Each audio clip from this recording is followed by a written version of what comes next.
Well, good evening, good people and Eagle fans. Mark Holmes here, and as always, I want to say thank you all for watching, commenting, subscribing, and being part of the Joe Boo Sports Report. Without you guys, as well as you ladies, you know that this literally does not work. Hope everybody's having a great day. Man, it sucks that we did not get that win last night, but I guess it could be worse. It could have been that we took the L on that game, and yeah, it could have been worse. But we did find a way at least to really put the NFL on notice that we're not here to roll over and die, that this team is going to fight. Well, you know, the offense is looking pretty good. The defense, on the other hand, well. Oh, shit! Oh, shit! Mike and Linda in the house. What's up, Mike and Linda? Shout out to Angelica Baron, who woke up this morning pissed off because she only got 4 hours sleep. And there's Queen Bella in the house. What's up, Queen? The Queen is here. The Queen is here.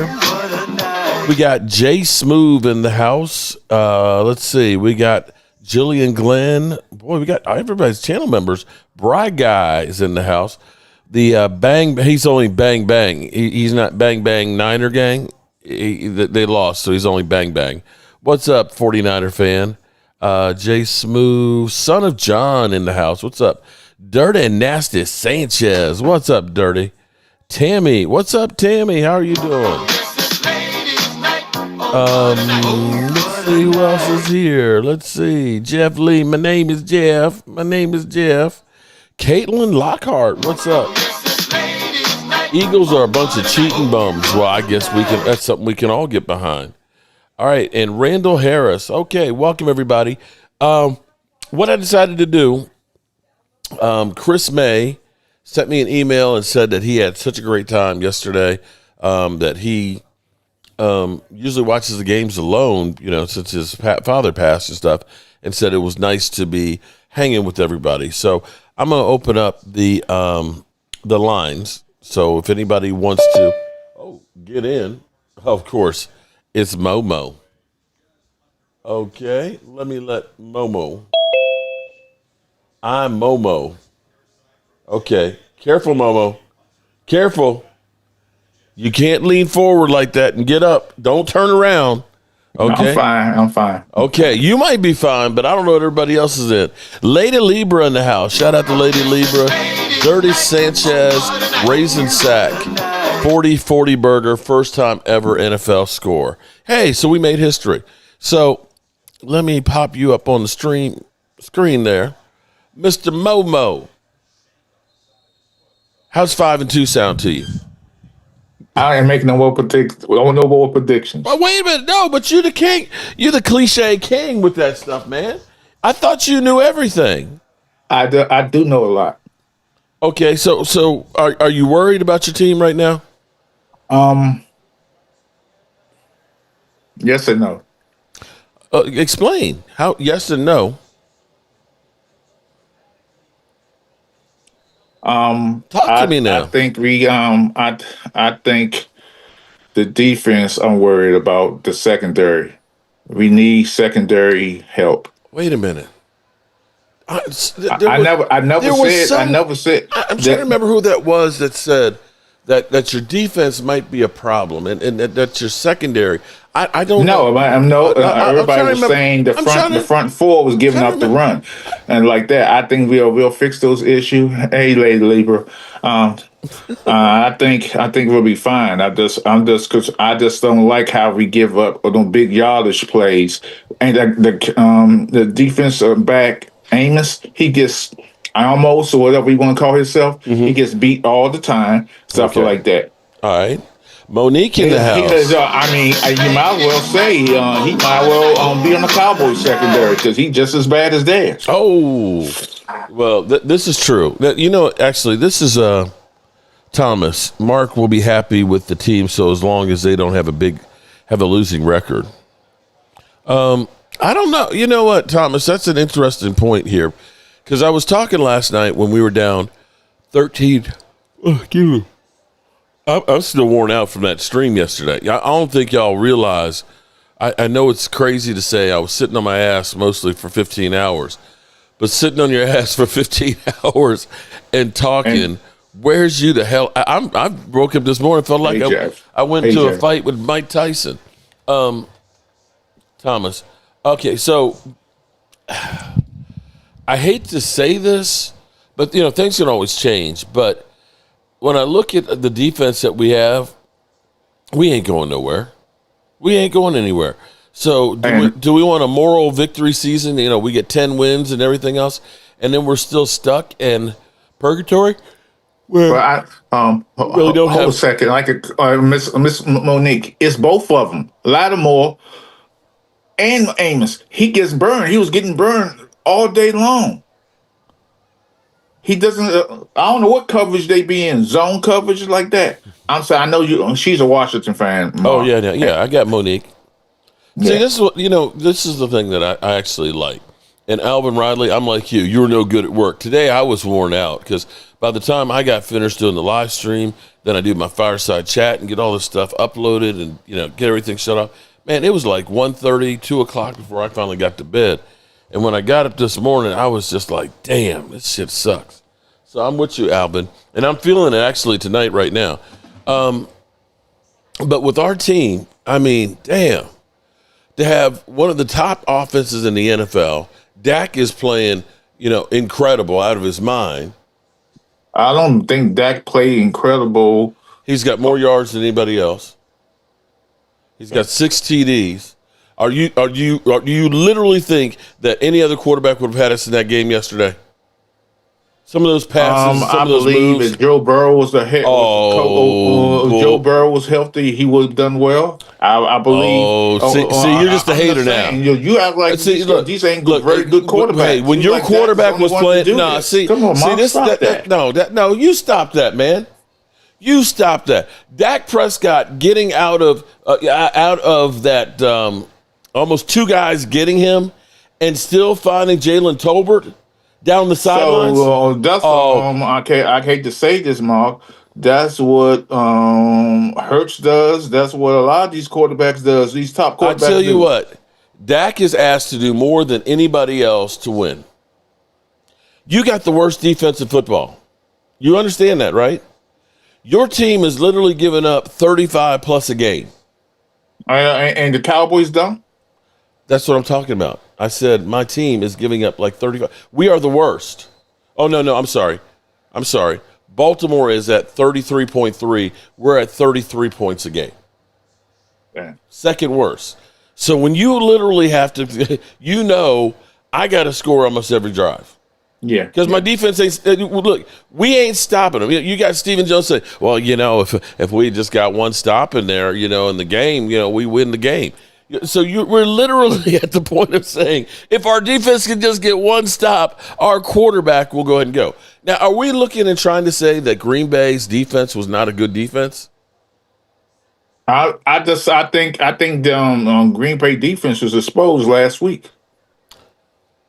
They only gave up like 13 points. Yeah, but just think about Wait, but hold on. They gave up a late touchdown in the game and cost them the game. Yeah, okay, but that wasn't giving up 40 points. That was one drive.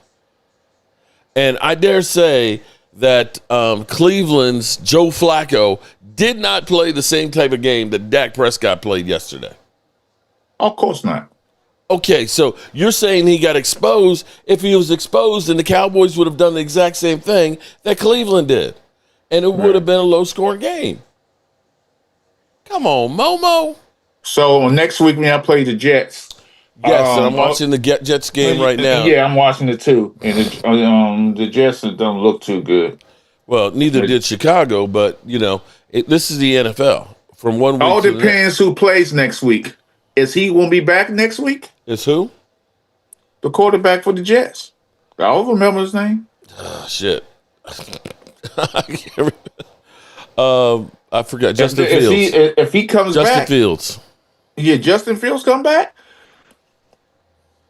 Hey, Lady Libra, I'm saying I'm not knocking what he did. What I'm saying that. Yes, you are. No, I'm not. I think you got Mahomes, you got Lamar, and I don't know. They won't even release the report on Lamar. Does he has a as he's going to be able to play the next 2 weeks or next week? They not even releasing it because they scared. They don't want nobody to know. Oh man. He's So wait. okay. So wait. I'm gonna say this for Lamar. So wait. I will say Hold this up. for Dak Prescott, and now I'm gonna be honest. I think Dak Prescott is a better passer of the football than Lamar. I'd agree with that. I think Lamar is all hype. Hyping his legs. Yeah, hyping his legs, and then when it comes down to it, now he should have beat won a game the last in the playoffs where his tight end blew it. But oh no, Lamar is not. Lamar seems like every time he get close, he can never win the big one. Mm-hmm. He's like Lamar is gonna kind of like Dak Prescott when it comes to rubber hits the road in the playoffs. They started gagging. Okay. All right. Here's what I'm gonna say. This team's defense is awful, and you know it's a shame that you can't give credit where credit's due. I'm giving him credit. No, you're not. You already said, "Oh well, Joe Burrow could have done this and this." Yes. Oh, come on, man. Well, I'm saying at the time, Ben, what I'm saying is that Dak Prescott deserved what he did because he is a very good player. He can make all the throws on the fields. He could do what he do. I'm not what I'm saying to you. You would sound like you were saying that nobody else could have done what he done. All I'm saying there are plenty of quarterbacks in the league could have done what he's done. That's the only thing I'm saying. Okay.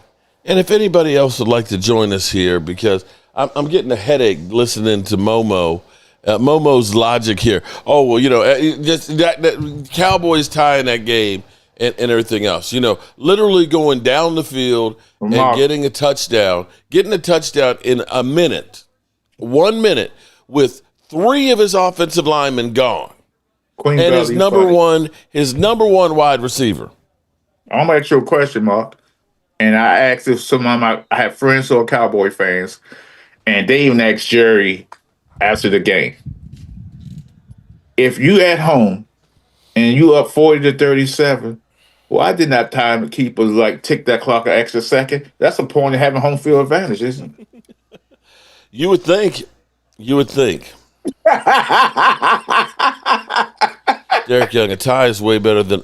Well, a tie is a hell of a lot better than getting mollywopped. Because that tie actually helped and did a couple of things. One, it definitely helped knock the Green Bay Packers back down to earth.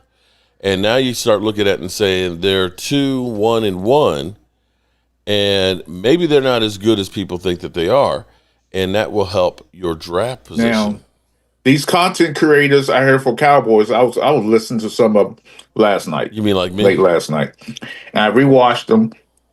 Well, they were saying that Eberflus is the problem. It's not the players. I'm going to say it's both. Okay. I'm sorry. I sit here and I look at it. How many players do you look out there and say they are elite players? Now, here's where I can say Kenny Clark is playing really good. Kenny Clark is rating out on Pro Football Focus around 76. Definitely an improvement for us. Osen Digazoo was playing good. Justin Houston, who finally got more playing time last night, actually looks like he's our best defensive end. Our defensive ends are nothing special. Now, maybe Donovan Easy, he's just a rookie. Maybe he comes on, but we're not getting anything on the outside edge. And if you can't get any pressure, you will be exposed in your backfield. What did Mozzie do last night? Mozzie was okay. He had a few, plays. He wasn't getting blowed into the secondary. Angelica says, man, I'm pissed. I need coffee. I wouldn't mind some coffee right now myself, Angelica.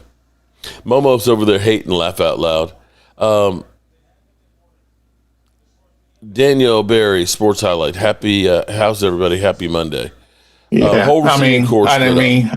and guys like to say this. I didn't do a post for Washington because I was with my wife and everything's good with my because we did a lot of things today. A lot my brother-in-law, and now they're not gonna have the funeral to next week, next to Friday. Is so my wife is calmed down because she expected this. She just had her moment to mourn, and Yep. she mourned, and we went to the family and whatever today, and so we good. She's going back to work tomorrow. And then she probably won't go back. She probably go back on work, but she's fine, and I'm fine. So I appreciate the prayers, and that helped. And I love that about you, about this community, sports community, that people get together and love each other. And I appreciate that, you, Mark. And you know I appreciate you, Mark. Oh, no problem. You know I do. No problem. Glad things are better today. Yeah, it's gonna be good. But I'm looking at, so all things I heard about the defense and some of them. So then they were saying Micah didn't. The one guy, he talks about Micah didn't save that touchdown when he tackled Dak. It was a good play, but there was somebody else there. No, Dak was going to score. Dak was going to score. I don't know what he was watching, because there's no way he was going to tackle. He would have tackled Dak, but Dak is a big man. Dak would have drove him to the goal line and reached out for the touchdown. So I don't believe that was going to happen. His momentum he was running really fast, so his momentum was going to lead him to be in that end zone. Yeah, that was the game saver right there. That's the only thing he did in the game. He got close a couple times. Well, okay, follow me here for a second now. I'm going to have to look at things here. And I know people are going to say that, oh, well, you just changed. Actually, let me do this before I get to this. Let's take care of Sleeper. Sleeper is the #1 fantasy sports app. It pays to know sports. Pick more or less on top players. Your first pick is on us, so start winning now. Play in Texas, Georgia, Minnesota, and 27 more states. Pick anytime across all sports, pregame or live. Over 10 million players are already on Sleeper. Make your picks count. Score up to 1,000 times your cash. Join today. Get up to $100 credit using code JOBRO. Call your shot on Sleeper. Download now. Okay, so shout out to Sleeper here, and the link is in the description. Definitely check it out. So I'm kind of surprised by something here. And this might be one of those ones where you may have said that it doesn't mean shit. And I remember actually saying this before myself, that we have so many, oh shit, not Leo, fuck. You can't do it. Leo. You can't do it. You can't do it. Okay. There are so many stats now. Okay? There's stats on everything. And see, I remember back in college when I took statistics, and me and Tracy had it together. With statistics, there's mean, median, mode, modulation, and there's one other way. You can take the same set of data and you can prove two different things by how you use the different types of ways to count the data. But one of the ones that I have to now question is pressures. Okay? Because here's the problem with pressures. Now, if you get a sack, that means you took the team down for a loss, right? Behind the line of scrimmage, right? Right. But a pressure, you could get a pressure and they throw a touchdown pass and score. Okay. Right? Right. So is a pressure really graded equally? Because let me see if I can find it. Now, hold it. I want to make sure I have this. Okay, so here's the problem. Cowboys, Dak Prescott had a 90.2 grade first when facing pressure in the NFL. So a 90.2. So if you're the Cowboys, you're hoping that people pressure Dak Prescott because he's going to thrive. Right? Mm-hmm. Am I making any sense yet? Yeah. I mean, you making sense. Okay, so so here's the thing. I was kind of surprised because they said that Micah had 8 pressures yesterday. Yeah. What did it do for the team? Nothing. Dak still had 3 touchdowns passing, 1 rushing, and they had over 400 yards offense. But he got 8 pressures. So the pressures didn't stop the Cowboys, right? Right. Now, am I crazy?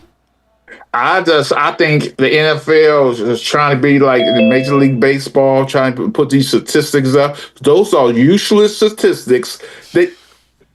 I've been saying this. They got so many useless statistics that why are we even counting pressures in a game if you don't sack the quarterback? DT, I'm not going to say it feels like a loss. Because if it had been what everybody said it was going to be, remember, Dan Orlowski said it's going to be a boat race, that the Cowboys' best hope is that they can keep it within 3 touchdowns, that Micah Parsons is going to get 6 sacks, that Jordan Love was going to be out because he's going to have 10,000 yards by the third quarter. So, that's literally what he was saying, basically. So the fact that we went toe for toe and had an opportunity to win makes me feel better. I would have been happier if we gotten the win, but at least we didn't get the loss. So what I'm saying is this, and maybe I've been going to the Jerry Jones school of trying to spin things. But if Micah Parsons had 8 pressures yesterday and Dak still had 3 touchdown passes and 330 yards passing, what did the pressures do? Now, maybe that works with other quarterbacks getting pressured, but it seemed like my veteran quarterback thrived in it. I just think that's a useless statistic. Just like here's another useless statistic. Cornerbacks, they got statistic how this guy has throughout the season they say Angelica, it wasn't a sack. It was not a sack. They kept writing it up as a sack. It was not a sack. He ended up gaining 1.5 yards on it. So I don't know how they tabulated that was a sack. That's not a sack. It was not a sack. Here's a useless statistic here's another one. When cornerbacks gets, for example, let's say he has 5 interceptions, but he has 12 balls he deflected. Why is that? Why are we counting that as a statistic? But pass deflected?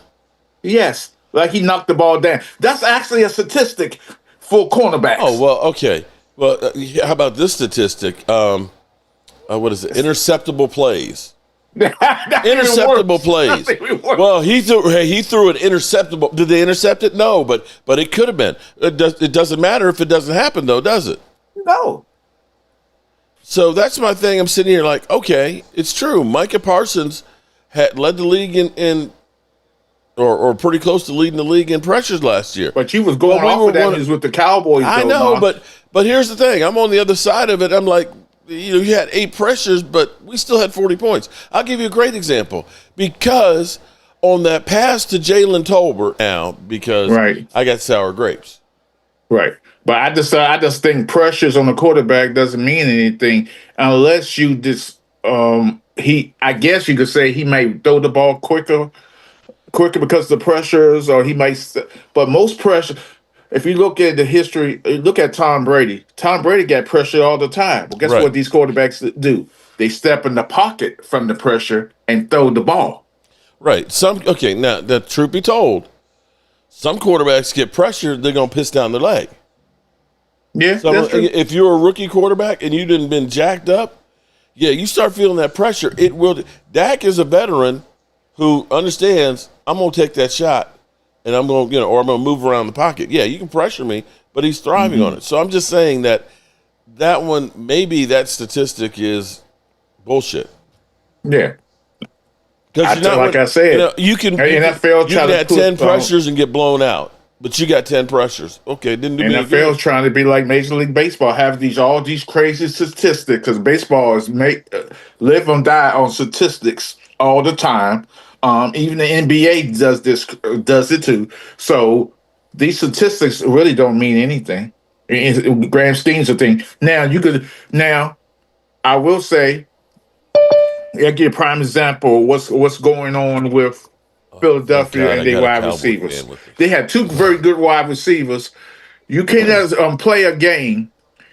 I'm sorry, Eagles fans. Y'all can say y'all great and anything like that, but you cannot play a game where Jalen Hurts does not have when he doesn't. Well, how many yards he had in the second half passing the ball?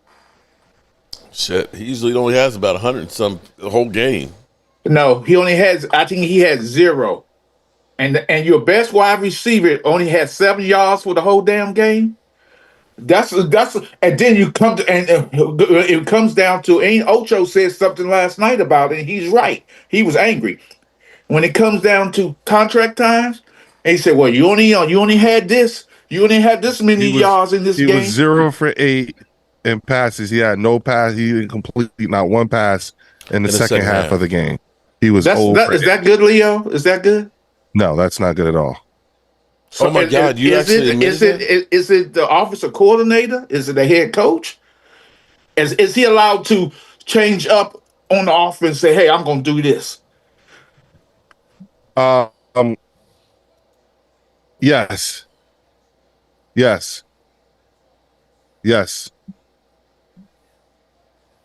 Okay, so Leah, how you doing today?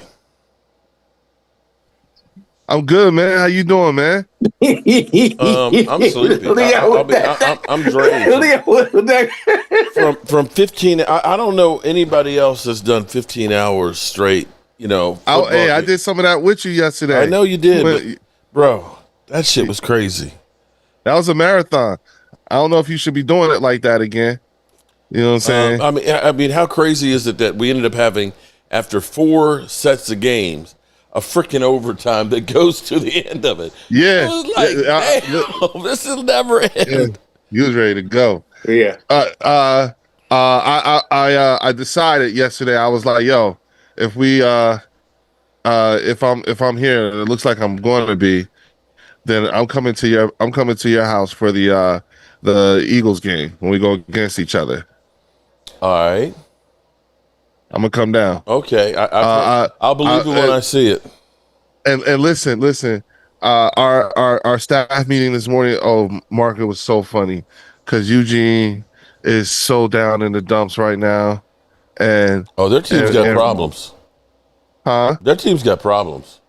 Yeah, but here's the thing: the third member of our ownership, he's in Kansas City. He's a Chiefs fan. Oh man! So he was riding his ass. Oh man, Mark, listen, you're the only other person who had a bad experience. I don't know that I as bad as well. Not as bad. Yeah, as bad as he did. I'm not gonna say it was a bad experience. You ain't gonna hear the end of that. Huh? He ain't gonna hear the end of what happened yesterday. Oh man, Reggie was giving it to him today. Eugene was just like, I was like, damn. Hey, dog. Hey, Mark, can I give you a suggestion? What's the suggestion? So I know you were telling Thomas to calm down, but then you had the other guy came in there. He was worse than Thomas. He kept talking when the game was going to play. Oh, so you mean walk away? If you do this again, walk away. Hey, Mark, you want to know what happened? It's good. Man, shut up. No, I'm talking about the other guy. I forgot his name. Loyal? He got a beard. Loyal. Yeah, Loyal. It's like, There wasn't Loyal. I ain't talking about Loyal. I'm talking about the other guy. I don't know. I was just like. He was, after you had told everybody had to do it, he came on your stream, and he was worse than everybody else because he kept talking. This was the second. This was doing overtime. This was the end of the game in overtime. It was like crazy. I was like, why is he talking? I might not have been listening at that point, man, but it was crazy. So I'm going to ask you if you do have that issue again, just tell people shut the fuck up. We got these dudes next week. Who's that? The Denver Broncos. We got them on Saturday. Sunday at 1. Yeah, I had to cut off that Jets game. That's paint. That's like watching paint dry. Yeah, well, they just came out of halftime. 10-3 at the half. Yeah. I'm gonna ask you a real question though. I know that this is just tune-ups and it's just September football and stuff.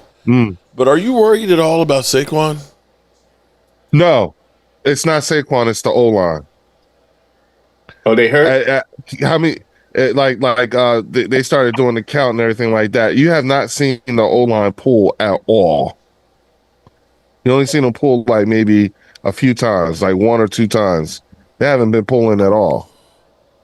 Saquon's fine. There's no health issue or anything like that. You know what I'm Okay, saying? well, your running game is yeah. I mean, Saquon is only like 3.3 yards a carry right now. Yeah. Go back and look at the film and just take notice. You have not seen. Remember last year, every single one of our offensive linemen could pull. You know what I'm saying? That was the secret. That was the secret to the success of why we had the best offensive line, because everybody can pull. You look at the way the offensive line has been playing this year, it's like in the first 4 games, they've only been blocking and just trying to hope Saquon can find his lane somewhere. And it's like, all right, when you gonna start letting these dudes run? You know what I'm saying? Like that was remember this time last year is when Jordan Mailata went into Nick Sirianni's office and was like, let us get back to doing what we do best. And then we went on that. Remember that long run? Okay. It's like, damn, you know what I'm saying? I see it setting up the same. Let me just, and I've just been busting on statistics, but right now Saquon has the second most amount of rushing attempts at 77. Yeah. Josh Jacobs has 80. Yeah. Okay. Yeah. And he's averaging 59 yards a game. Yeah. Look at the line. At 3.1 yards a carry. Yeah. Look at the line. Look at the offensive line play. That's the answer right there. You do not see anybody pulling. Okay. Nobody. Well, regardless of what it is, you have to look at this and say he's got 237 yards on the season in 4 games. Yes, look at it's not Saquon. Like what I'm telling you is that he's not regardless. hurt. Okay, regardless of it's Saquon or the offensive line, does that not concern you? No, Mark. What's different this year than last year? Everybody got 8 men in the box, 7 men in the box. No. Not what's different and how everyone's playing us. I'm saying what's different this year as a different team offensive coordinator. Love him. No, same thing. Some injuries on the offensive line. Injuries on the offensive line. 2,000 yards on Saquon's back. Yeah, no. At this time in time, I'm talking about. Okay, comparison. I was just asking you from the outside looking in and saying that Saquon Barkley getting 59 yards a game was not part of the formula that was winning for you guys last year. And it's not a matter of that you're not using him, because he's still getting he's getting more carries than Jalen Hurts is getting passes. Yeah, Mr. Holmes. Just say hi, Mr. Holmes. Hi, Mr. Holmes. Hey, what's up, man? What's up? Keep your dad in line, man. Go Birds. Go Birds. All right. We were doing okay till then. Go to your room. Say it again. Go stand in the corner. Thank you. You all right? Okay, so we're getting it from Leo. It's nothing to worry about. So your quarterback, your quarterback not having completion in the second half, and you're not able to run the football. No. I don't want to. No, I don't like when things get mischaracterized, and I get why you're saying it the way that you're saying it. So let me just be very clear, okay? All I am saying is that every year we start off slow, okay? This is the best starting off slow I've seen in a while, okay? Now, is there a problem with running the ball? Absolutely. But it is not a physical problem. It's not that Saquon is hurt or he has too many miles or anything like that. That is not the problem. The problem with the running game has everything to do with the misuse of the offensive line. The difference between this year's line and and the thing is, this was about If you think about it, this is exactly the same time like we did last year when we were having these kinds of problems and everybody wanted Nick Sirianni fired and everybody was saying all this stuff that was wrong. Whoa. Tyreek Hill has been caught out the feeling. It is not good. Oh, no. Oh, shit. Yeah, I see.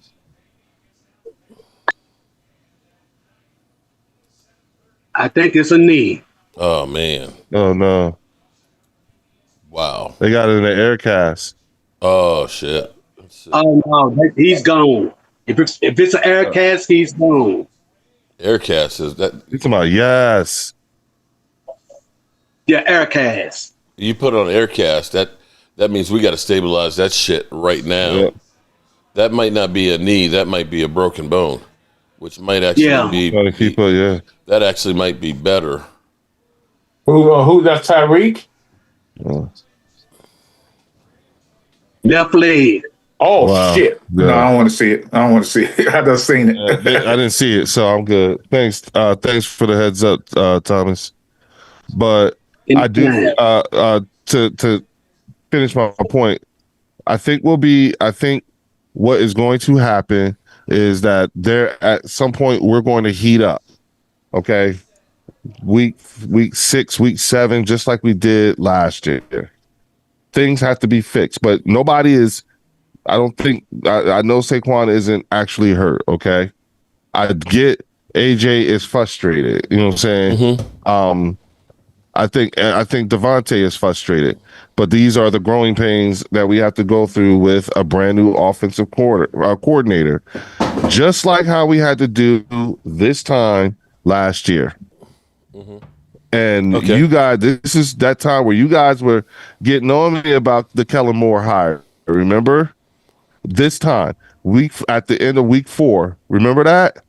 Thomas, remember that? I don't remember that. Yes, you do, Mark. Stop playing. I don't remember. Thomas was terrible too. What's that? Remember this time last year is one of those periods where you were getting on me about the Kellen Moore hire. Remember that? You were teasing me. Yeah, I was like, come on, man, what are y'all doing? This time last year, yes. And I mentioned something about that. I did. Yeah, and that's what I'm saying. Yeah, and what I'm saying is I realize you can't run the regular season. You damn sure can't run in the playoffs, Leo. Super Sports says if you can't run the regular season, damn, you sure can't run in the playoffs, Leo. Yeah, okay. But I tell you this though, Leo. Y'all took the playbook out of Kellen Moore's hands. If it weren't for that, y'all would not have made the Super Bowl last year, and you know that. Well, I'm not even going to debate that. You know what I'm saying? I think that's a conversation, but that's not the one I'm having, because at the end of the day, right now, I'm just saying in comparison to where we are today versus where we were at this time last year, I realize, you guys were there. You seen it yourselves. You know, we always start off slow. So is this like, and based off of your own experiences, having seen the Philadelphia Eagles, not just last year, but the year before that and the year before that, you know what I'm saying? Haven't you learned that it's not? I missed a couple of super chats. Son of John, question for Leo. Did you enjoy Dak's quarterback play? Did I enjoy Dak's quarterback play? Mm-hmm. I guess. I mean, you can say. Okay. All right. No, yes and no. Like, I don't really care about Dak's quarterback play. Dirty Sanchez says the O-line is not pulling because they're waiting for somebody to push them in their tush. Of course, Dirty Sanchez says that. He's got things on his mind. He's got things he got to resolve amongst himself, man. Son of John says we took on 2 heavyweight teams and had them both on the ropes. Fact. Well, but how many wins do you have though? 1. But here's the thing. You know, I'm kind of on the fence right now because I look at it like we were talking about before the Cowboys started coming back. I still look at it and say, this ain't going to be the year. Right. Not with that defense. I mean, offense, I hate it because they're going to probably waste a great year of Dak Prescott. Dak Prescott is playing unbelievable right now. The offense with Schottenheimer is incredible.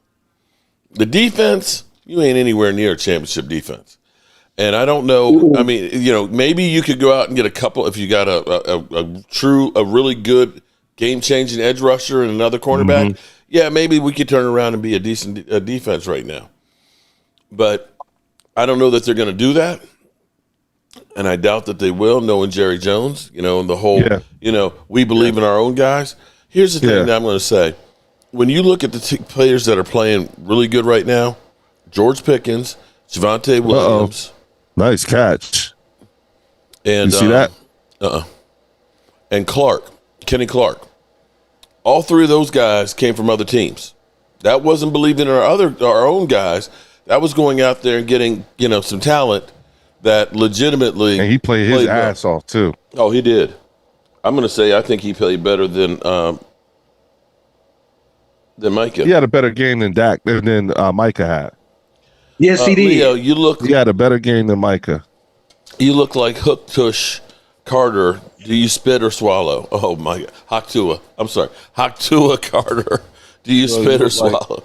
Dirty's getting nasty today. Hot Tush Carter. Do you spit or swallow? Haktua. Yeah. She's from Jersey. Is she? Nah, that sounds about right. Yeah, she's from Jersey. Yeah. I just rather not dignify that with a response. Okay, I'm going to do a poll here. I'm a husband and a parent. I don't have that kind of. I don't entertain them kind of thoughts. Okay, now here's where the Cowboys. Go ahead. Here's where the Cowboys. We're playing the Jets next week. Yeah. And after the Jets, we play Carolina. Uh-huh. And we get the Raiders sometime in the very near future. And I'm trying to think of who else. The Cowboys could actually get a few wins before the Kansas City, you guys, and everybody else through that onslaught. I wouldn't count that Jets as a win, Mark. Of course you wouldn't. I'm just saying. No, y'all was counting a Chicago game. I understand what you're saying. I hear you, but those are games that you don't look at this and say you got no chance. If you just, I just want to warn you right now, Mark. If the Cowboys lose to the Carolina Panthers, please, I will. I'm sorry, Cowboy fan. I will rail y'all. Thomas, I will rail you because you should not lose to a below average quarterback that should be back in college or coaching somewhere because he is horrible. Didn't you lose to? That right. You had that right, Momo. Wait. Mark, when I look at the way, I think I started to point this out at the beginning of the game because it really struck a chord where you said, you know what I'm saying, we should really be, you were talking to everyone else in the chat about, as from a Cowboy, from a Dallas fan, you were saying if you were really smart, you would be wanting to you have your own picks be the high pick, because if you get a high first rounder, then you have a high second rounder and a high third and a fourth and a fifth, which would be much more impactful for that draft. You see what I'm saying? So shouldn't you be rooting for a loss at this point? But then the game started and all y'all are like, nah, we want to win. And I'm like, okay, see, this is what are you doing? I don't know, but what I'm saying is, I got a lot of backlash of it. You always want to win, no matter what. And I'm like, yeah, I've been hearing that, but in the reality of it is, the only thing that matters is winning a Super Bowl. Oh wow, they scored. Wow, the Jets. Wow. Who's the quarterback? That was a nice game. Who's the quarterback? Miami's probably shell shocked that Tariq Hill. It was Fields that scored. Yeah, but That's the Miami's question. probably in shell I shock would that say Tyreek to Hill was you, carted Mark, off. I know if Fields plays that game and what he's capable of doing, and he come out there, and based on your defense, y'all better be the last man standing and get the ball. Okay, so are you trying to say that the Jets are better than the Packers? I'm just saying that the momentum shifted on that block extra point. That's why y'all won that game. Came close to winning that game. There was hype to the whole game. If that it was heading for a blowout, Mark, and you know it, and I know it. Yeah, and so you lost to Michael Penis yesterday? His name is Penix. Pentix, whatever you want, Pentix. Okay. Michael Pentix, I'm going to call him from now on. He gave you the penis there yesterday. He said, "You gonna take this Michael Penis here?" I'm sorry. What was that, Momo? Didn't you say? Didn't you say that you weren't worried because you had Mariota? I mean, isn't that what you said? No. I think I could have sworn you said there's gonna be no drop off. There's always going to be a drop off of the second string, but he'll be. I feel confident he'll be back for when we beat San Diego to next week or this week coming. Michael Penis had a Washington flashback yesterday. What was his flashback? I'm sorry. I should have put that. I can only have 4. Washington flashback yesterday. We'll chalk you up with more. Okay. So what did here's a question I want to ask you. Y'all gotta play the Jets, a running quarterback. Do you think your defense able to stop that? Our defense. It's listen. We're winning. Don't worry about us, bro. Okay, our defense ain't been able to stop shit. It's all going to be. The question is, can they stop us? I think the Jets can stop you. Okay, so who y'all playing Sunday anyway? Hypothetically, okay, follow me for a second here. Just follow me for a second here. The Eagles' defense. Y'all's running game suck. Do we think the Eagles' defense is any good? That game got right? Son of John, if the Jets and Panthers are sleepers like the Bears, then Dallas should not be relaxed going into those games. I agree that you can't ever be relaxed going into any games. But the Cowboys should beat. I mean, the Cowboys have owned the Panthers. They own the Panthers. Now, I mean, I think if they lose to the Jets, it would be a big loss because I think the Jets can get up for them. But the Panthers, everybody gets up for the Cowboys because that's their Super Bowl. Okay, where's these games played at, Mark? Are they going to be at home or away? Let me pull up the Cowboys schedule. No, the Jet game's in New York City. And I think Carolina is in Carolina too. Seems like we always play in Carolina. Hey, you got a super chat, Mark. Okay. From Son of John. Son of John. If the Jets and Panthers are sleepers the Bears, then Dallas should not be relaxed going into those games. They shouldn't be relaxed, and that's what I said. They shouldn't be relaxed going into any games. So the Cowboys schedule, I got them. So we have. Oh man, we have the Jets. Tyreek is on his way to the hospital. His leg is in a break. Oh, I see it. Yeah, I see it. So what you thought? I just want to ask this question to Thomas. That's a broken bone, Thomas. in there, bro. Did you notice when he was in there, when he was on that, and he was smiling and joking around, and he looked like he was relieved that he ain't playing for them. Yeah, he said yes. Thank you. Was I the only one seeing that? No, I saw it too. It might be. Yeah, I was like, I'm out of here. And then he clapped his hand. I'm happy. He clapped his hand. He clapped his hand. He was smiling. Usually, you get hurt, you ain't smiling like that. Okay, so here's what we got. Here's what we got. We got the Jets in New York on that bad turf. We play at Carolina, right? And then it is the 5-2 game. No, they're in Miami. No, what? I'm talking about us. I'm talking about the Cowboys. Okay. I'm sorry. I said we play in New York. We play in New York next week. Okay. Oh, damn. All right. I said on that bad field, 1:00 game. Then we play at 1:00 against the Panthers at Carolina, and then the following week. Yeah, and then the week after that is the famous 5-2 game. Stop. Huh? You can't be funny. Isn't that the game that the Commanders will be going 5-2? You talking about Washington? We get Washington. That's what he's saying. Oh, you got to play Washington. And then we play Washington. Oh, yeah, that's at right. home. Yeah. Oh, yeah, that's right. Yeah. And then we got Denver. Right. And we supposed to be last in the division, right, Mark? Isn't the Eagles supposed to be last? You know, you were so nice last night. It was actually a pleasure having you in there last night, not being a dickhead. You talking to me? Yeah.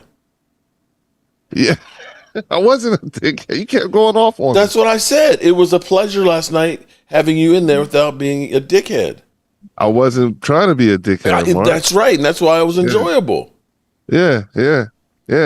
Okay. Yeah. Anyway, but then we've got Washington, Denver, Arizona, and the bye week, and then we got the Raiders, and then the Eagles. What up, Logan? In Dallas. You got by that time you about to hit the really hard part of your schedule. Well, okay, let's back up. You got road games. Well, we're playing at home against you. We're playing at home against Kansas City.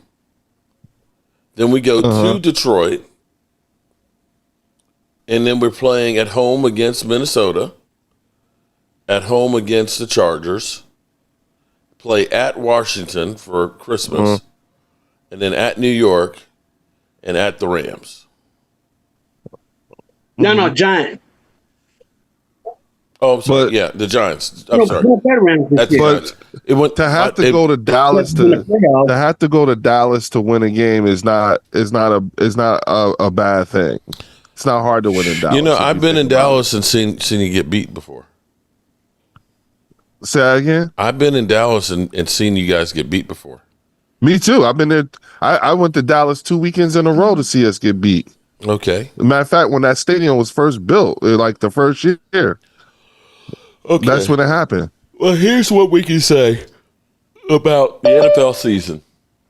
Anything can happen from 1 week to the next. Because this season has been crazy. Wow. And you know what I'm going to say? Hardcore right there. TA Cowboys said, Leo's the reason why I don't like being on here. He's a pompous jerk with 2 fake ass rings. That Thomas, the way he said that do you realize how deep that came? What's up, Mark? That came from the diaphragm, Thomas. Like he wrote that from the diaphragm. Like he can't. Do you know how bad he can't stand? That came from Dallas Cowboy girl in the house. What's up? Did you read?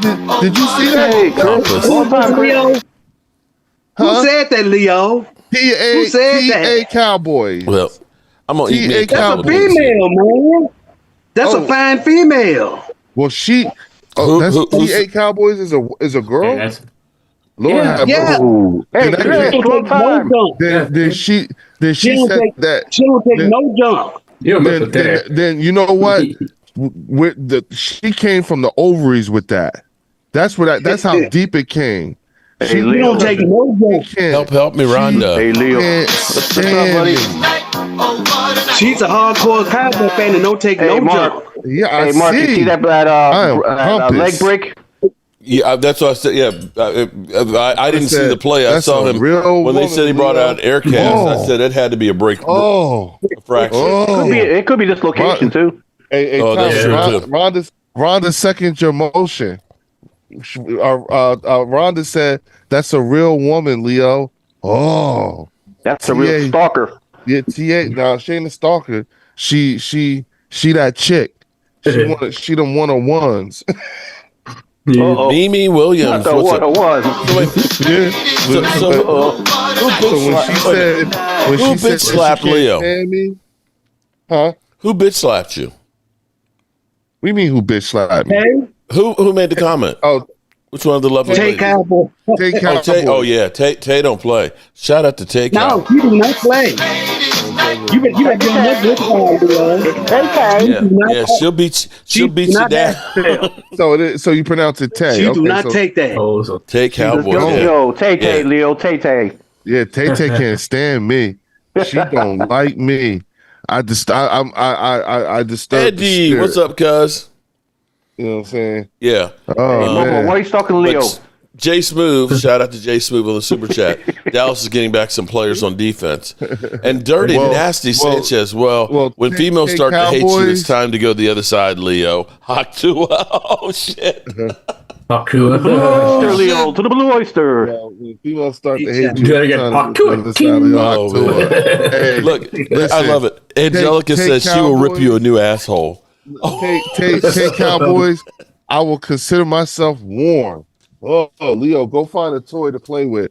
Ooh, she is coming from the ovaries.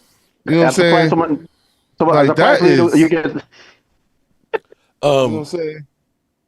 Let me say, Chris, appreciate the email, buddy. I didn't respond to it, but thank you very much. Oh no, thank you very much. I actually read that to Miss Tracy. From time to time I get emails like that, and it really it makes going through all of the shit that you go through worthwhile, and so I really appreciate that, man. That's not a problem. From the heart, bud. Hey, I just want to say real quick, Tay Cowboys, I would really like to invite you to come on over to this bird section one of these days, and all, because at the bird section all are welcome and you can speak your mind, and I would really like for you to give me a piece of your mind on the bird section. Okay, hit me up via email at birdsection2023@gmail.com. Sound kind of creeperish there, bro. Huh?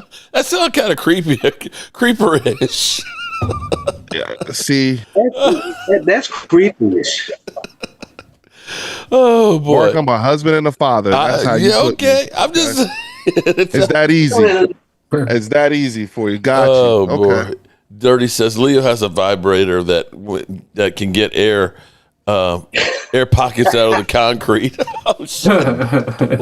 Not the concrete vibrator. Oh my god. Hey Mark, I wonder if Dirty Sanchez is on the weird side sexual predator list for your neighborhood. You know what I'm just saying, Mark. Stacey this White conversation you gotta register. fans only. Dirty, you gotta register, don't you? You come across as one of those people that has to register every time you go somewhere. Nah, he's probably working construction or something. Reminds me of a person. Oh yeah, that's even worse because those are ones you got to watch out for. Yeah, they're funnier than shit. No. Here's the thing. I can actually, I can tell you this about what Dirty does here. This world right now is so crazy. Okay, I mean seriously. You don't know from one day to the next, and this is my thought on the way I've always done my channel, because I know I'm not attractive. Okay, I butcher up the King's English. Okay, my hair a lot of times is messed up. I'm covered with dirt and things like that, and I don't care if you laugh with me or at me. I'm just happy that you're laughing to take your mind off of some other stupid shit. And I think that's the way Dirty Sanchez is. He's got the shock value that just kind of, whoa, okay. And that shit's funny. That's what I think. Now, I don't know what's going on in his head and all that. Pause. I shouldn't say what's going on in his head. Jesse, careful, Leo. You will get stoned by the green dildos. Only registered people know the registered people's perverts. Damn, Dirty. But here's the thing. I would say this, Mark. What's that? I ain't defending nobody. I'm not here to do that. But I will say that this world we live in today is too sensitive. Everybody is too sensitive about every little thing. Yeah. So I take what he says. He says some things to me. I just ignore it. I don't acknowledge that bullshit. But I know he means, because he came at me in a different way, then he come at me in a nicer way. So at the end of the day, it's all in fun. I don't take it personally. Shout out to Son of John. I'll tell you what. Yeah, and that's true. That's true. That's I always say the same thing because you look at the stuff we used to do growing up. We used to say sticks and stones may break my bones, but names will never hurt me. Right? Mm-hmm. Okay. It didn't used to be that everybody gets a participation trophy. Listen, if your son sucks, your son sucks. We don't want to pump him up to think that he's good when he's not. You know what I'm saying? Absolutely. Right? When we had bad times, we had bad times. We had to walk to school in the damn snow, okay? Football practice, you get a concussion. Man, you were actually, hey, you welcome to the club. You now see blue dots. And now everything is kind of wussified. Oh, man, we can't do this. Don't go outside. It's bad for it's kind of crazy. Hey, Mark, it's also with the parents, when they say baseball, they play soccer or baseball. We don't keep score. Right. There you go. And unfortunately, you need to learn that it's not always going to be. I've had my fair share of experiences, and also particularly like with being media trained and the whole 9 yards. And one of the things that I've always thought about and tried to maintain is at some point a sense of dignity. You know what I'm saying? Particularly when it comes and a consistent sense of dignity as best I can. And so I'm just one of those people, like, I am not a rapist, so I don't entertain rapist conversations if I'm not a rapist, right? If you're not a rapist, then why would you entertain rapist conversations if you're not? You see what I'm saying? If I am I am not I'm not an abuser, so I don't entertain abuser type conversations. And from a dignity standpoint, if someone tries to put me in that same sort of breath, I don't have a problem with defining the line. I get that I might get on people's nerves about the Philadelphia Eagles and how I might feel about them and everything like that. But when you start talking that sexual stuff and everything like that, you assume that that's okay. No. And every time someone steps on that, I say something. That's all. You know what I'm saying? It's not cool. It's not cool to say something about my wife. I've had the unfortunate experience of people going after my son. No, I'm talking about experiences. Oh, Mark. I was telling you, where did all this come from? I'm like, okay. I mean, Mark, like Mark, I've had like these types of experiences.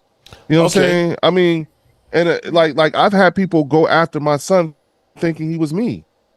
You see what I'm saying? So I know what that's like, and it's never okay. So if someone crosses that line, I define it. Actually, I'm glad you brought that up because I'm actually, I don't know if anybody out there is like a screenwriter or a producer, but I got an idea for maybe a Netflix movie or book or something like that. There you go, Chris. Kind of a remake. Y'all remember the movie The Fan?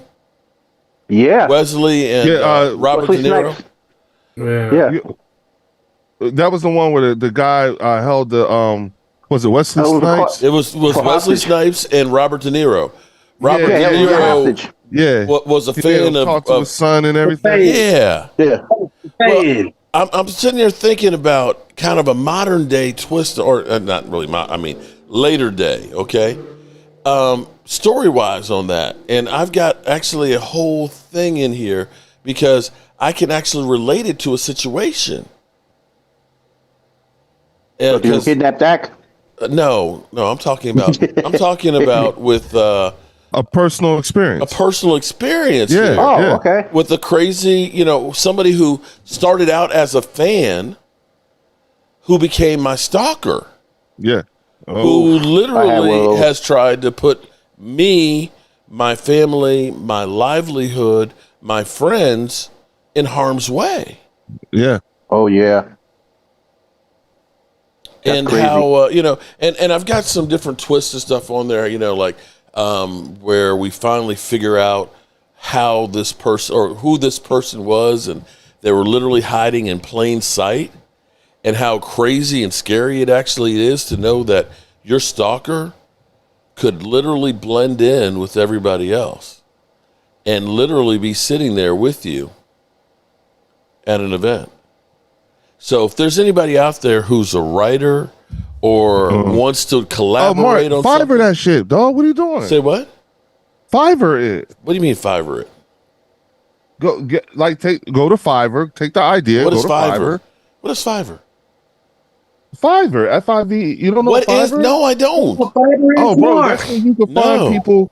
Like that's where people who are professionals and they freelance they freelance their work and everything. So if you look for somebody to help you write that book, matter of fact, Mark, this like in all honesty, what you really need to do is you need to find you an AI technology and write the book yourself. You can actually talk to the AI and it'll write up the book. Okay. It'll The only thing I'm still trying to figure out is how it's all going to end. You talk to the AI, it can help you with that. Okay. Like you're like everything you just said, if you just described that whole book to an AI and then said, I wonder how it could end, the AI will start giving you ideas on what you can do, different ways you could take it. And then when you're done with it, say, okay, yeah, I like that, keep that. And then you say, now write the whole damn thing. And it'll write that shit. You know what I'm saying? Well, but see, I want to keep it factual, though. I don't want AI to go ahead and just make shit up. The AI will only do what you tell it to do. See, the thing about AI that we have to learn how to become is better operators of AI. That's the problem. We're not really good as opposed to victims, man, because the damn machine's going to rise up and control our ass. Behind, because like in the school systems here in New Jersey, the kids in the high schools are learning AI as part of the curriculums. Bro, I think that's sad and it's pathetic that they even doing that because I do know about AI and anybody who knows about AI to me I think it's a threat because now you have AI is calling your home. It can personate your voice. It can copy your voice and even call your own family members, friends, banks, institutions, and saying that AI is very dangerous. Don't think that because it's some when the machines rise up, AI, Northern Virginia there's a lot of bad about it. I'm just saying. It concerns me too in a lot of ways. I tell you what, like those songs I was doing, I was surprised I was able to do the drumming that I wanted. Like it freaked me the hell out. I was like, what the? Yeah. So what about AI calling you? I'll take a riff and I'll put it in Suno. And what about they could copy your voice and talk to another person? You think it's something? It already can. I know. That's my point. It's not good. You could use like if you work with certain like editors, editing your videos. Like Clipchamp is one you could add your voice in it to do voiceovers. Mark, just figure out which one works best. Like find one and figure out which one works best for you. But you could really get a lot further if you just do these things so that when you're finished with when you get to the finished product, you take it to Fiverr. You see what I'm saying? And well, the whole story is still evolving as we speak. There you go. If I were you, I would be evolving that story with an AI. Like you could do it even with Chat GPT. You know what I'm saying? But you need to be doing it with something to get these ideas out of your head and on the proverbial paper. You know what I'm saying? And get it out. And then and it's a technology that is going to work with you, so you can go at your own pace. You ain't got to worry about getting on nobody's nerves and it could dictate whenever you want, and it'll ask you questions. That's the whole point. It's got to learn from you, and it'll learn based off of the story. It'll ask you questions and everything just to get you going. Hey, Mark. Yeah. So if Washington football team decided they wanted Trey Henderson what do you think they should trade to get him? Another old ass player. There you go. So Trey is not old. Man. Damn.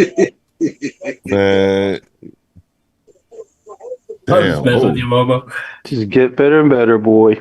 Okay. I mean, I understand Jesse thinks his Giants gonna win the next 5-10 games in a row, but they're not. Yeah, they might beat you the second go around. You never know. Well, Momo, like I said, your quarterback's still sitting on his ass. All right, no, he probably played this week. Thank you very much. They playing San Diego. And he's playing who? San Diego. Okay. Just remember that. Remember, you remember that team. You'll see. Pissed off. I ain't gonna say no more. I'll say less. I'm not gonna say no more. When we beat them, I ain't gonna say we told you so. I'm just gonna enjoy the laughter with inside. Wow. Bad when I'm hard heads and both these games are getting out of hand. Want to run the ball. This game gonna be over. Cincinnati ain't got nobody, and they ain't got a quarterback. The defense can't stop nobody. All right, Monique, I can take it. It's like watching the Cincinnati defense. I thought they was the worst defense. They might well be the Cowboys 2.0. Nah, that'll be you guys. Damn, Momo. Cowboys 2.0. Shit. Okay. Momo's just mad because it's not going to be 7-0. Yeah. The 5-4. Look. Yeah. It was. It went from 7-0 to 6-1. Of records anymore. Okay. I'm gonna let them play. Why not, Momo? I'm staying. Momo, I asked you, like, wait a minute. Last place? Yes, Leo, I said it. Ooh, last place. Yep, yeah, you did say it. hey, that's still a possibility, Leo. Hey, Momo, please eat that turd and relax already. Nah. I think we'll be Chris, fine. remember that day? He was in his remember bag. that day? I definitely remember that day. Yeah, Jesse, you remember that? Yeah, and I said to him, "Yeah, watch. I swear, if the first game you lose, you're going to hear it from me." The whole okay, like, Jesse, why are you bragging up on one win? It's all right. Our real quarterback's playing. Unlike yours. No, if he keep getting hits like that, he was getting pummeled and How's he going to get hit? How's he going to hit if he's sitting on the bench? Well, I'm saying the hits he took in that game, I know he was in there for 3 hours in that ice thing. He was taking too many hits, and then he trying to deliver hits. Quarterbacks in this league, they probably went to silence. Don't you ever do that again. He can't be doing that. Because the league don't want you quarterbacks to do that because too many injuries on quarterbacks this season already. We just played 4 games.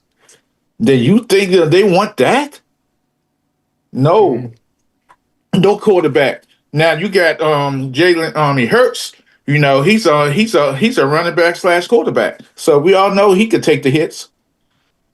Because he know how to absorb the hits and he knows how to fall down with the hits. Uh-huh.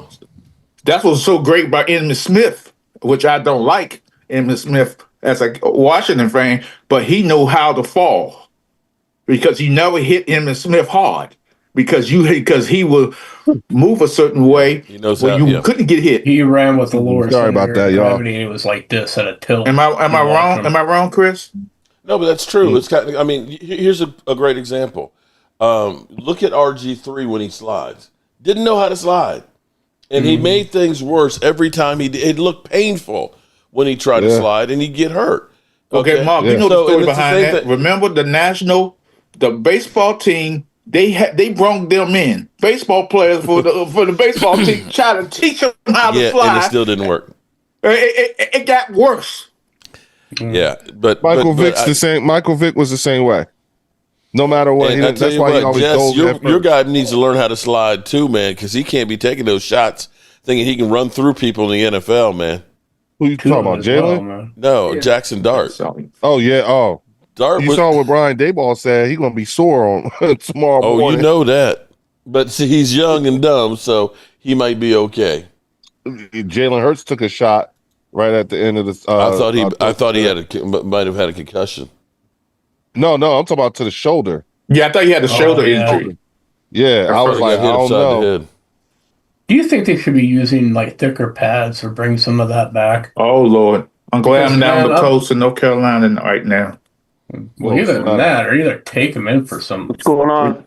Well, we got that tropical system. It's like 600 miles off the coast. Yeah, but it's causing a lot of flooding and rain, a lot of rain on the coast. Yeah. So this is the last month with all that between September and mid-October. No, October. November's the last November. Oh, that's right. That's right. September. That's right. Hurricane season. Yeah, man, I'm used to it. Mark, please play it. Sincerely yours. Post a flood advisory for both. Oh shit! You know you're gonna do it, Eddie B. And then on the coast, they got flood warnings all over the coast right now. I could tell you. A lot of riptides. I could tell you about to pull it up right now. My home team, my loyalty. I'm at Upton Royalty. We fight for all DC. Who are we? Facts. I'm not making riddles. For you, Eddie. Open big old holes for John Riggo. Chantella's on the team. You knew that he was smashing. Daryl Green is on the team. I wonder how many of the 434,000 views that video has been me. I think you got people that subscribe to him. Mark, let me tell you something. What?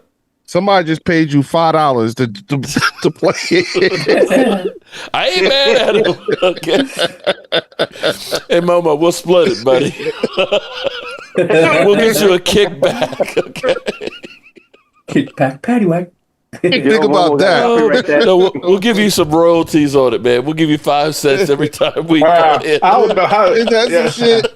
Can I say something about that song? Go ahead. Say something guys about singing the song. I don't know. I never heard of these fools before. Cause I talked Nobody to my did. friends and back home. Nobody my did. nephews, one of my closest friends yeah. out there. They said they never heard of these guys. And I know guys in the hood said, "What? They ain't got that music. Ain't represent of DC at all. There's I would say it's a one-hit wonder, but it wasn't a hit. Idiot. You fucking idiot. They're hanging out in the park over there somewhere. You dumbass. What you talking about? Okay. That's who we get to see next week. Nice. I'll take it. What's that? I'll take it. Bo Nix. Oh, he threw that bad interception. Oh, man. Yeah. I'm proud of you, Dan. Tommy, who you got next? Well, you just threw a peg? Cheesehead. He should have been. Uh-oh. Oh, yeah, it's a catch. You mother humpers. Yeah, Why can't you kick the field goal? Look, it never touched the ground. Watch. That's funny, Derek J. Never touched the ground. Came close. Oh, man. What about that? Oh, that's no, hit the ground. Oh, I'm sorry, Angelica. She No, it said, didn't. It did not. Poor Angelica. She said, I'm outside walking the dogs and my earbuds in, and then you go playing that shit song. I'm sorry, the dog ended up lifting its leg. Blame Eddie. He got the gloves on. Eddie B, that was money well spent right there, bro. That was money well spent right there. Wait a minute, there's Derek J. Why aren't you in here, Derek? You came in here last time. I'm not sure I should be in here. Yeah. That's how you know. So, Derek, your headline got on my favorite stalkers channel as the first thing. Mark Holmes loses control of live stream with fans as they take over. And the first clip on there was Derek J saying, I don't know if I should be here. Oh, shit. Oh, he did. That's part of the montage. Oh, shit. He's part of the montage. That's the part. Yeah. Oh, wow. Tyreek Hill may have a dislocated knee. Why did you throw it there, though? I mean, I just don't understand that. Right there, everybody. He made a video of me. What, the crack? Now, whoever it is can make a video of me. I don't give a rat's ass. No, he made a video of me. Basically, it was about Mark, but he had my face up there on the caption. Mark Holmes bullied on YouTuber Momo. Wow. Did you put the caption underneath? And he liked it? Momo, did you do a rant today? No. Mark could tell you. Tell him what was the. Everybody can see it. It's all for public consumption for anybody to watch it. No. He was asking if you did a rant. I didn't do anything. Did you do a rant? I was with family in another city. Oh, okay. That's right. How they doing anyway? Oh, they're doing well. How's everything? Everybody expected it. They're going to have a funerals next Friday. I expect the funeral to be about 4.5 hours. Wow. That's how long. Wow. Well, I'm exaggerating. I would say more like 2.5 hours. I'd say 2.5 hours. In the South, they love to have these long ass funerals for no damn reason. Yeah. Wow. Then I ain't knocking nobody. I'm just what I'm saying is that when they have the funerals, a lot of times they you got 5 minutes of remarks if you want to say anything. I have seen people, it's like a talent show. I don't know the family, but I want to sing a song. Oh man. Oh my God. What? I remember for my dad, the family, but I want to say something. I tell you what, because that reminds me of when I lost my friend Alex. And Alex was like my Yoda. He was in his 90s when he passed. And they had opened up where they said if anybody'd like to come up and say anything for them, in the funeral. And dude went up and he's going on and on and on to the point where the minister literally walked up there. You got to leave now. Okay, that's enough. You got to get off stage because they won't do it. They claim they mock. I'm telling you, they claim they will take you off, but they don't. No, they did with this guy. But the thing is sometimes people will go up there and they'll use that as their opportunity to go ahead and just have the limelight for a bit. You know what I mean? Yeah, that's what they want. Yeah, and so that just reminded me of that situation because dude was going on for about 20 minutes and everybody's like, okay, enough. Okay. And everybody was kind of, it just got uncomfortable. So it's uncomfortable because my theory is that if you didn't see this person while he was alive, why are you coming down and doing this? A long time. Well, that's always been my thing is if you can't come see me when I can actually have my mental faculties and we can do something and create some memories, don't come see me then when I'm dead. I'll tell you what, Mark, at my uncle's funeral, rest his soul, was my aunt's husband. It's over in a town in Puerto Rico. His wake was in his house. We literally shut the casket. We took turns carrying the casket about 2 miles down to the cemetery, and the entire neighborhood was there to help. It's like I was carrying that bad boy with some guy. We had to switch over. Different people had to switch over, man. That's a long ways to carry. That's a long walk. So I can relate to that. So wait, what? Okay, not to tell exactly but were you closer to the coast or were you more in the mountains and things? No, this is in the mountains. This is in Trio Alto. This is up in the mountains near the rainforest. Yeah. Oh my God, it was beautiful up there. I remember when we were there rebuilding houses and stuff. Mike actually worked up on top of the mountain when the hurricane came over. It literally just took the top off the mountain and everything else. And what they were telling me is people didn't necessarily die from the hurricane. They died from the lack of the power being on and like their insulin and stuff couldn't be refrigerated and things. Yep, but that's how it was. My sister was there when my mom was Here's there. the thing about, not to interrupt you, Jesse, and I experienced this. Most people who are in hurricanes don't die during the hurricane. Yeah. They die after the hurricane leaves because these fools so stupid sometimes. Oh, these power lines are down. Oh, let me remove the power line. No, they still alive. Or they hurt their back, or they slip, and if the water come in, it's like that. So most people die after the hurricane is over. But Momo, the one that kills a lot of them too. Damn dirty! Oh my God! When the eye passes over, I've experienced the eye. It's like nothing there. It's like blue. It's blue in the middle for a few miles, and then the black around the whole area. They say do not go out in the eye. Yeah, I get you on that. But I think both these games here are going to be not very good. What's up, Derek? Yeah, they're ass. So Dirty Sanchez says, Momo, Mark has a video of your face. At least I think it's your face. That's fine. Dirty Sanchez. Dirty, you could never get to me, but I appreciate the compliment. The compliment. He said, I'm being facetious with that. He said your crevice look like your face. You said that doesn't bother me. He's calling you ass face. As long as my wife loves it, I love it. Dang, you must have had a hard life. Oh my God! I ain't have no hard life. Compliment. Derek, you funny. Me and Derek, I need to talk to you off air because I got a proposition for you.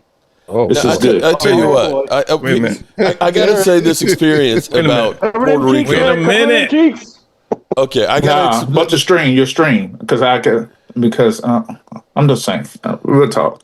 So this is when you know that you're in a different area of the country, okay? Because I'm used to squirrels running across the street. You know, you get the squirrels that are like, should I go and all that, right? Yep. In Puerto Rico, I remember we were going back to the hotel and stuff. We worked the first day, and there was an iguana running across the street, right? And I just missed him. And then the car behind me hit him, and you see an iguana just flying through the air. It was like, holy shit, how does this happen? It was just like crazy. Mark, I live in North Carolina, Mark, the same thing happens. A lot of people iguanas. Mark, are you looking at this shit? A lot of people, and especially in where I live at, they get a deer would hit the car. Another interception. Or a deer went through my wife's passenger side and tore up the car. So people hit deers all the time. Yeah, that's deers, but iguana. Okay, Mark, you're watching this, right, Mark? You see this, right? Yeah, another interception. Yeah, Denver's hey, Mark. ass. Mark, where I live at, my mom who lives do at. know INT? No, I'm talking about Denver and Cincinnati. Yeah, I said he do another one. Hey, Mark, where I used to live at Puerto Rico, my mom lived in my neighborhood. It's right next to a creek where the iguana spawn their young and the eggs. Oh, and man. Every so often they would call me, Jesse, get this thing out of my house. That was, I tell you, it was a different world. First of all, the first day we were there to see the house that we were going to work on, I'm standing in the front yard, and all of a sudden my legs started burning. And I found out I was standing in a fire ant, hill, and they're climbing up. That's the worst. I'm like, oh shit, fire ants. It's they like that in North Carolina. What I'm concerned about, it's not the deers, it's not the fire ants, it's the snakes, because the snakes will creep in your home. Well, I've had down there. I've had like large iguanas. I've had large toads. Cop in there. My sister had taking a shower, and she hopped in the shower, and there's an iguana in it. Don't tell you. Damn. Just don't tell you a true story that happened. So I was visiting somebody, right?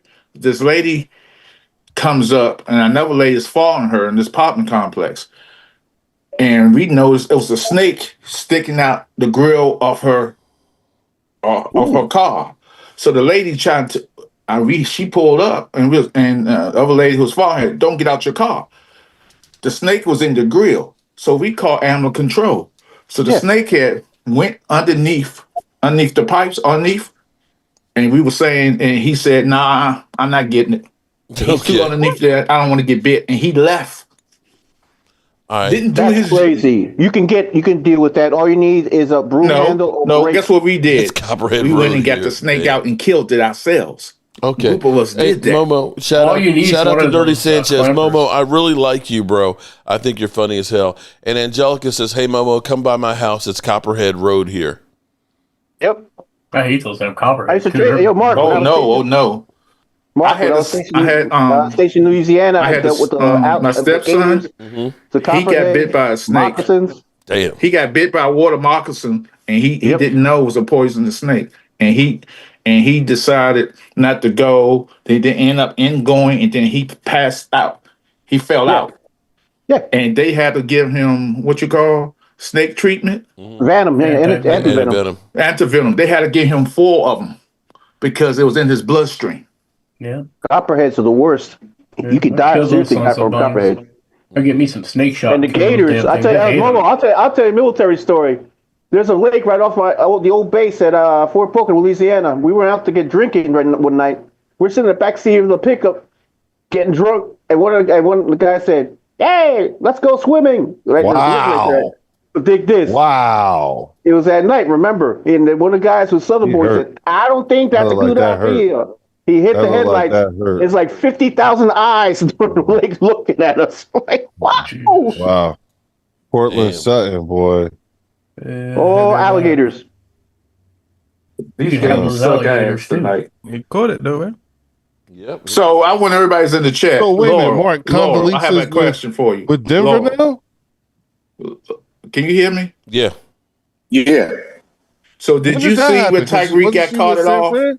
Yeah. He was smiling and he said, "Yes, Did you see that? Yeah.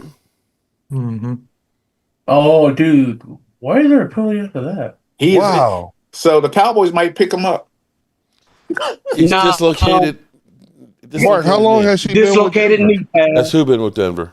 He dislocated his knee, so he's probably. Condoleezza Rice? I don't know. Is that a long injury? I don't know. He can be out. Yeah. Depends. It depends. Yeah, depends on how severe. You may not. You won't necessarily have to get a surgery for it, depending on how severe it is. But dislocation may be better than an ACL. Yeah, they just put it right back in. Yeah. He's smiling, so it seems like he don't want to play. So he might say it hurt when it don't. No, but he said yes. You didn't see him there? You hear what Yeah, that's what I'm saying. It seems like he's happy to be hurt. Like he don't have to play. So recheck. Either that or he may be playing because it's not, the injury is not as serious as they thought it was. Exactly. Either one of No, I ain't talking. I'm talking about he was on the carts. He was doing that. That's what I'm saying. That's why, because that's what they say. Doctor might check them and say that's dislocated, not broken. Is that not his chick or something? What was that? Oh, okay. I'm gonna tell you something. I used to love Bill Belichick, but it's gotten so bad for North Carolina. A couple of weeks ago, was it last week's game or something like that? He was on the sidelines. His young girlfriend came up to him, and she wearing these boots, wherever she wears, and she went to him, and it looks like she asked for some money, and he gave her $20. I was like, damn, that's like giving the child some money. Derek, you know what I'm talking about? No, I won't listen. I was I wasn't listening to you. I was laughing at. I appreciate that. Arturo Gomez in the chat says, "Jesse, you look like the penguin from the HBO series." Hey, Jesse, he ain't lying, Jesse. I'm sorry, Jesse. You do. Yeah. Hey, I don't care. My wife loves it. I came back home, Leo. Leo, I came back home. Where is Batman? Where's your little penguins at, Jesse? Are they following you? Yeah, underneath my you know what, dangling. Would you like to see them? No, thank you. Damn. I pass. Angelica said she's got a rattlesnake skin that was 8 foot long with 19 that's buttons. about right. Damn. No. I wish I played in the NFL. Lovely Linda. Dislocated my knee. I would be sitting on the couch trying to dislocate my groin for the next few. What the fuck? Oh, okay. Okay. I don't know what that means. I missed something. He's talking about something else. Yeah. Y'all got to realize another kind of tackle football. Y'all got to realize something. Tyreek is not playing for full deck, y'all. No. Y'all know this, don't you? He what? Nah, he need more babies for his tax returns. You know what? Tommy, say that one more time. Tyreek Hill is what? He's not playing for full deck, y'all. And he's But going to damn be, sure, hey, and he's going to be flat broke. He sure knows where to put it, though. Tell you what. You thinking we're seeing some CTE? Yeah, you may be. Yeah. Could be. I mean, You got to remember, we playing poker. He may have a royal flush and think that he has a flush. So hey, not playing for full deck. Not playing full deck. Yeah, and I'm going to tell you that's one of those guys you look at and say, yeah, I could see him broken 3 years after leaving football. Yep. See him on the side of the street asking for money. That's a shame. Yeah. Especially he might be roommates with Antonio Brown. Oh, really? No, I'm just joking. Yeah, their feet inside the fucking freezer there. Oh, that shit was crazy. And he was proud of it, Mark. He was proud of it. Yep, that was his ticket to get out of the Raiders. Look, I frostbited my feet. Arturo, what up? Yeah, in Oakland, you got frostbite. From the Roach Hotel. Or two's on a roll here tonight. We haven't really talked about much football here tonight, other than I mean, I've been after watching the Jets, they are not a threat, as Dan 1975 says. But you know, everybody always gets up for the Dallas Cowboys. We know Any this. given Sunday. Any given Sunday. And hold on for a second, guys. Let's take care of Sleeper. Sleeper is the #1 fantasy sports app. It pays to know sports. Pick more or less on top players. Your first pick is on us, so start winning now. Play in Texas, Georgia, Minnesota, and 27 more states. Pick anytime across all sports, pregame or live. Over 10 million players are already on Sleeper. Make your picks count. Score up to 1,000 times your cash. Join today. Get up to $100 credit using code JOBRO. Call your shot on Sleeper. Download now. There we go. Okay. I can ask you a question. So I said this earlier on somebody else's thing. So on this TV show, they do that military thing. Because you got Johnny up there and Randall Cobb is up there, right? Mm-hmm. Did he used to play for the Cowboys, or he played for somebody else? Actually, Dak Prescott turned his career around because at 2014, he was basically the pinnacle of his career. And I think he had like 1,100 yards. And then each year after that, he kept going downhill until finally Green Bay, when he was down to about 400 yards a season, they were like, this horse can't hunt. They let him go. And the Cowboys do what they do, bargain basement shopping. Signed him. He had 860 yards, 3 touchdowns, and signed a $25 million contract the next year to go to the Texans. And went back to 400 yards. Then went to Cleveland with Deshaun Watson. Went back to Green Bay with Aaron Rodgers and still was back at 400-some yards. So, yeah, he played 1 year with Dak. Who's that, Randall Cobb? Yeah. And that was who's this long snapper? That was even the third receiver. Yeah, he was. Who's this long snapper? I never heard of him, really. His name is Andrew East. He's married to Sean Johnson. I think the skier. What's married to who? Sean Johnson. Sean Johnson.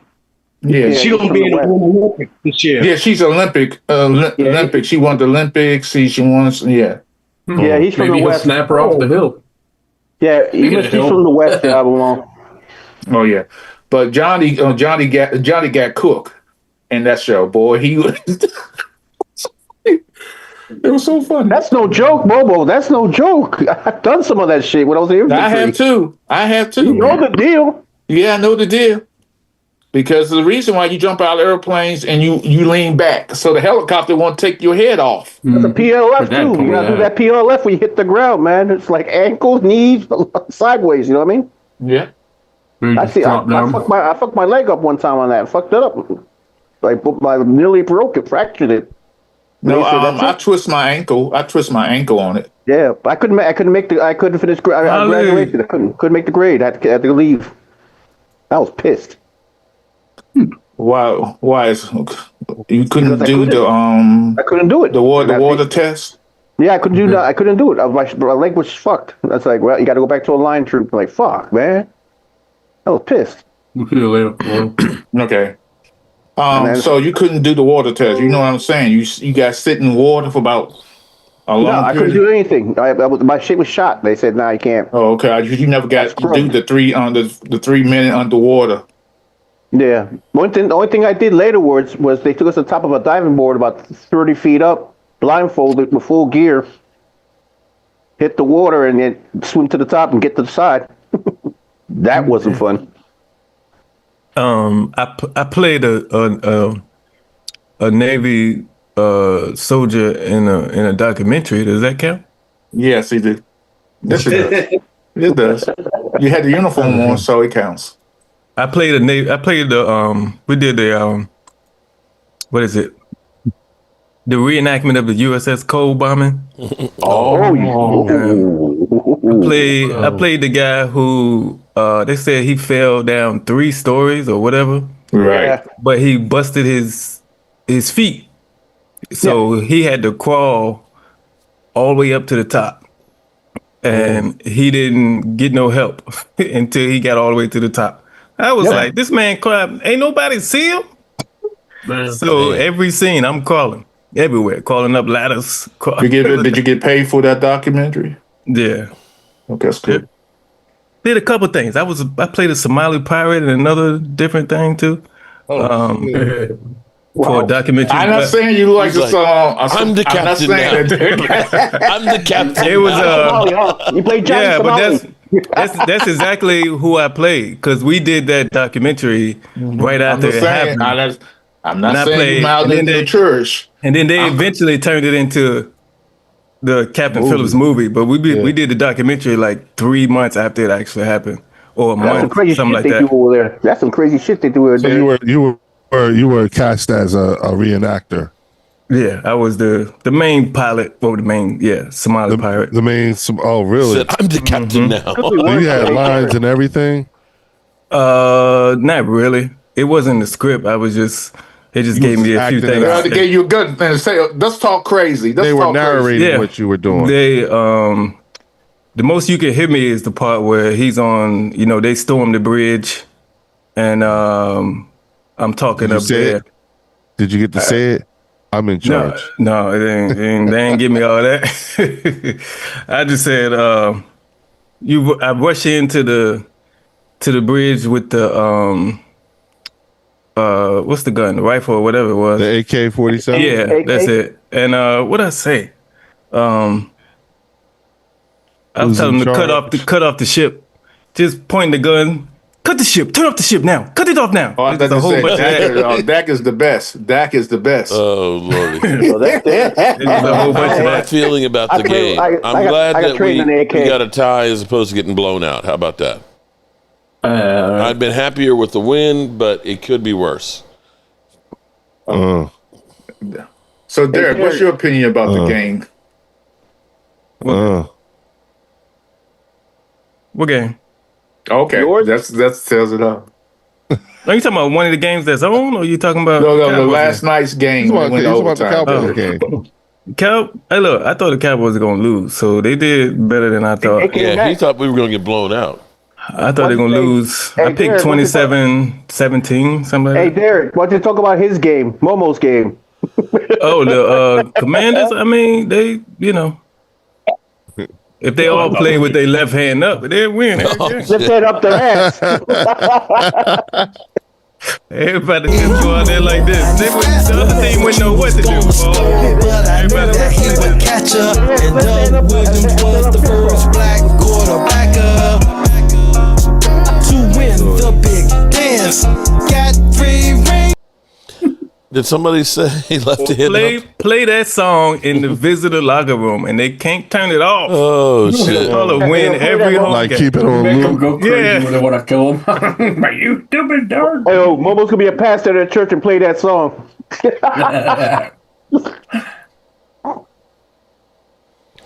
Yeah, these games are pretty much ass tonight.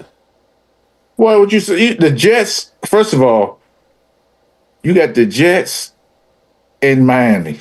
Yeah, that coach is probably going to be hired halfway through the season because nobody respects him. Anytime players say, "Hey, I'm at practice," oh no, I'm going home. I ain't practicing. That right, C-Mill. I ain't practicing today. I ain't practicing. Hell no, we won't go. We protesting like that. And then that's the player that the Cowboys was looking to get in their secondary too, Mark. Who? The one you wanted? He's out there. He's still out there. He ain't out with a team. Oh, you talking about Stephon Gilmore? Yeah. He's not out there. He's the same one. He's not playing. No. No, what I'm saying, that's the player that the Cowboys was looking to get. No. The Dallas Cowboys could get him if they wanted to. That's the one us YouTubers were saying, hey, this guy's played. He's got a heartbeat. Put him out there. He can't do any worse than was in Miami, and he walked off. He did practice. He decided, I don't feel like practicing today. He was in the mid of practice and walked off because the coach has no say so. Well, the coach, he could, the disrespect of that coach. Hey, Momo, T.O.'s available. I was trying to figure out. T.O.'s available. Yeah. There is a clip. I was trying to figure out. There is a clip of me storming the bridge. For that, I gotta find it. It's on YouTube somewhere. It might be on my D Derek J channel. That's your 15 minutes of fame. I work at the VA and I see rate playing. You can't play the actual video because that's copyright. The actual, edited video. That's crazy. But somebody did take a behind the scenes video for me. I think it's on my. But that was 2010, somewhere around there. So the video quality on the cell phone wasn't great like it is now. Yeah, I know. I hear you. Yeah. I know somewhere in when I was in Panama, we were in combat in Panama, and that was in 1989. There is somewhere a magazine, I think it was GQ or something. They had me sitting on top of a rock pile, young me with a machine gun, sitting on top of the rock pile. You was in GQ? Really? Yeah. Really, Jesse? I'm not lying. I didn't know this. I didn't know this. They took a picture. The report, it was like reporting about it. It was in one of the fucking stories inside. I'm like, I didn't know about it, so somebody told me. I went looking for it, could never find it. They had me scared because we was actually on the in the shipyard here locally on a ship. So one of the scenes they had me recording was me standing on. They had outside the bridge is a little balcony area. Yeah, that's what's that called? The bow. The bow. I don't know what's called, but it's all the way to the front. I had to duck to get out of there. Out there. They was down on the ship filming me. So it was boats crossing, but the boats couldn't see the film crew down there. All they saw was me standing on the thing, the bird's with this gun in my hand. So that was scary. I was like, can we get me off of this thing now? For somebody takes me out. Because you around the Navy base too, ain't you? Yeah, that's a lot of Norfolk Naval Shipyard is one of the biggest naval bases. I know what you're talking about. Yeah, I know. Mark knows about this. Richmond. Did they know ahead of time I was doing a movie there or what? I hope so. We shot it in the shipyard in Portsmouth. So you know the military, if they're not alarmed about anything, they can easily get paranoid. They had to tell them because I was scared. They would have told Derek. They told him. I tell you what. I was like, here we go. Actually, I took you guys down. I tell you what, I found out the hard way. Okay, so I used to work for a company, I think 2017 and 18, where we did a lot of work at the Smithsonian, right? We were redoing, literally, I worked at the Smithsonian Castle and things, the Air and Space Museum, the National Ports Gallery, Hoshorn. We did all these different projects and things like that. But we were working on the Smithsonian Castle because when the earthquake happened in Virginia, I don't know if you guys remember that, the castle was built in the 1850s. And at that time, they put a steel beam and it just literally sat on top of concrete stones. And because of the earthquake, it actually slid over. And the worry was if we ever had another earthquake that eventually this thing might slide all the way off and the roof would collapse in it. So we were contracted to cut into the wall on the stones, get welders in there to weld additional pieces of steel and then cement it back up so the way it was locked in. And to get up in this thing, you had to go up a spiral set of staircase, 2 flights, which made it hell to get up in there. And the windows don't open, but there was a hatch that opened up to the roof. So we'd have to work at night. So after 6 o'clock when the museum's closed, we'd be in there working until like 3, 4 in the morning. And so we'd open up the hatch. Well, I used to open up the hatch, and you're up on the Smithsonian Castle in the middle of the National Mall. And if you look to the west, you're watching the sunset over the Washington Monument. You look to the east, you're looking at the Capitol. It's incredible views. I get up there and take pictures and everything else. And one night I was leaving, the security guard said, he said, we got to remind you guys, make sure when you open up the hatch that you don't go up onto the roof. He said, there's snipers that are all over the place that are authorized to shoot unauthorized access. And if you're on the roof, we have to go ahead and actually put notification in. And I'm just like, oh, shit. Thank you for letting me know that now. I'm glad I'm still here. Yeah. You would have had a third eye. Oh, shit. Mark, it's similar to the White House at Blair House. Had a friend of mine, I think I told you this before. It was at the accordion bus back in the day. Yeah. The accordion bus, the X bus, that sit there not too far from the Blair House. Yeah. We had these two fools say, hey, they want to smoke some weed, or what they call reefer at that time. They will go there at the stoops of the Blair House smoking weed. And guess what happened? They got busted. A bunch of Yukons pulled up to them, about 3 of them, and they disappeared. We ain't seen them for about 3-4 days. They said they was down in CIA. Well, took them to Langley and crushed them. You would be amazed. If you want to see some crazy shit, is when Air Force, when Marine One comes in, before it comes in, look around at the buildings because you will see snipers all over the place surrounding the White House and the old executive office. The security downtown, you don't see it, you don't notice it, but that shit is crazy. There are tunnels that link almost all of the buildings and stuff through there. Because we worked at the Smithsonian Castle to the Industrial Arts Museum, which isn't actually open, which is the neatest place that I wish they would do something with. But you've got these old tunnels that are 150 years old that link all this shit together. Shit is That's wild. what the Capitol is. Yeah, they got bunkers in there. They got the Capitol. The Capitol itself in D.C. is nothing but tunnels. Because I was a page growing up when I was 14, 15 years old. I was a page for Walter Fauntroy, and I was a page. Yeah. And to get to one side of the Capitol, I had to go through these underground subway tunnels like that, and it was kind of scary. Yeah, it's kind of scary. This shit is old. This shit is old. You got these domes. They got all the wiring and everything there, and it shit looks like you're in a damn dungeon, man. The National Cathedral the same way. I graduated from high school from the National Cathedral on Wisconsin Avenue, Mark. So bust this, guys. So when I was in the military, my job was Jet's trying to come back here. Microwave 2721. Yeah. I was a satellite and microwave communication specialist. And when I got out, I started working at the Pentagon. And I can tell you, like being down in the bowels of the Pentagon and the things that are actually there, you know, it's I know what you're talking about. Yeah, it's like I've been inside those skiffs where you gotta turn everything in. You know what I'm saying? You had your clearance.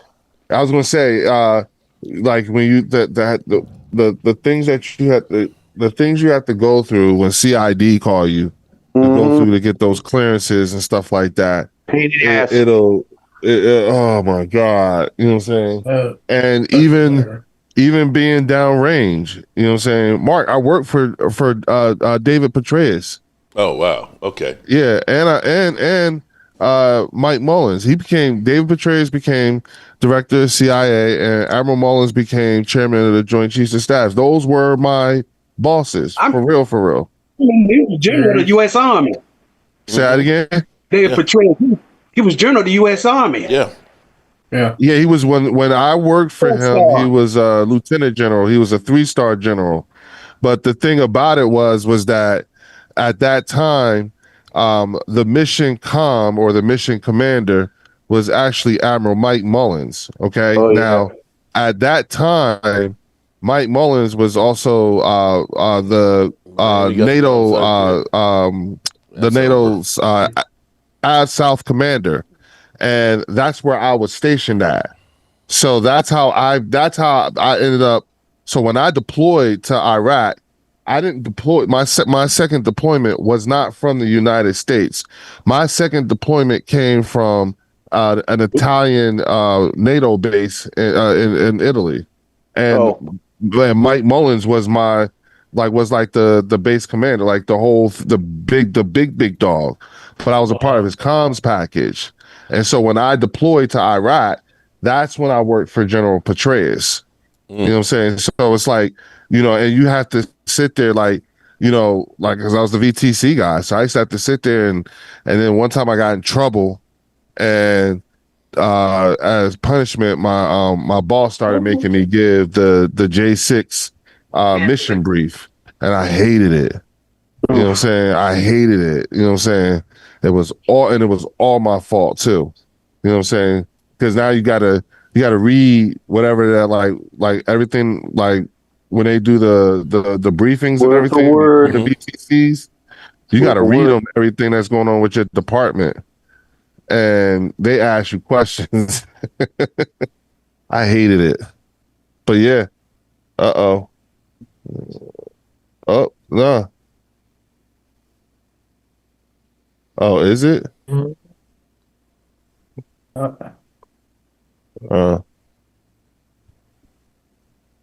He just took it from. You see that? That's crazy. What in the world? Damn. Fucking Jets. Give me that Fucking shit. Jets. Hey, thank As soon you. as my man bobbled that shit, he just snatched it. Damn. Give me that. He did a North That was North like Philly. like a parent said. Give me that.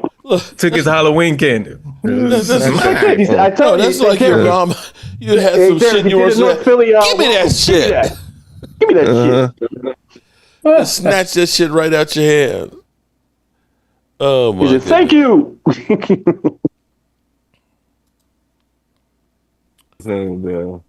All right. Okay. Accept the new Secretary of Defense? Absolutely not. I do not. I quiver. I do not.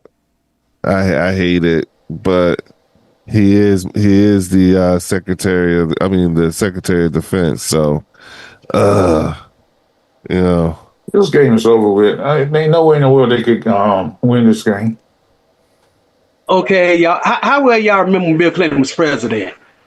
Me, definitely. All right, guys, I'm out.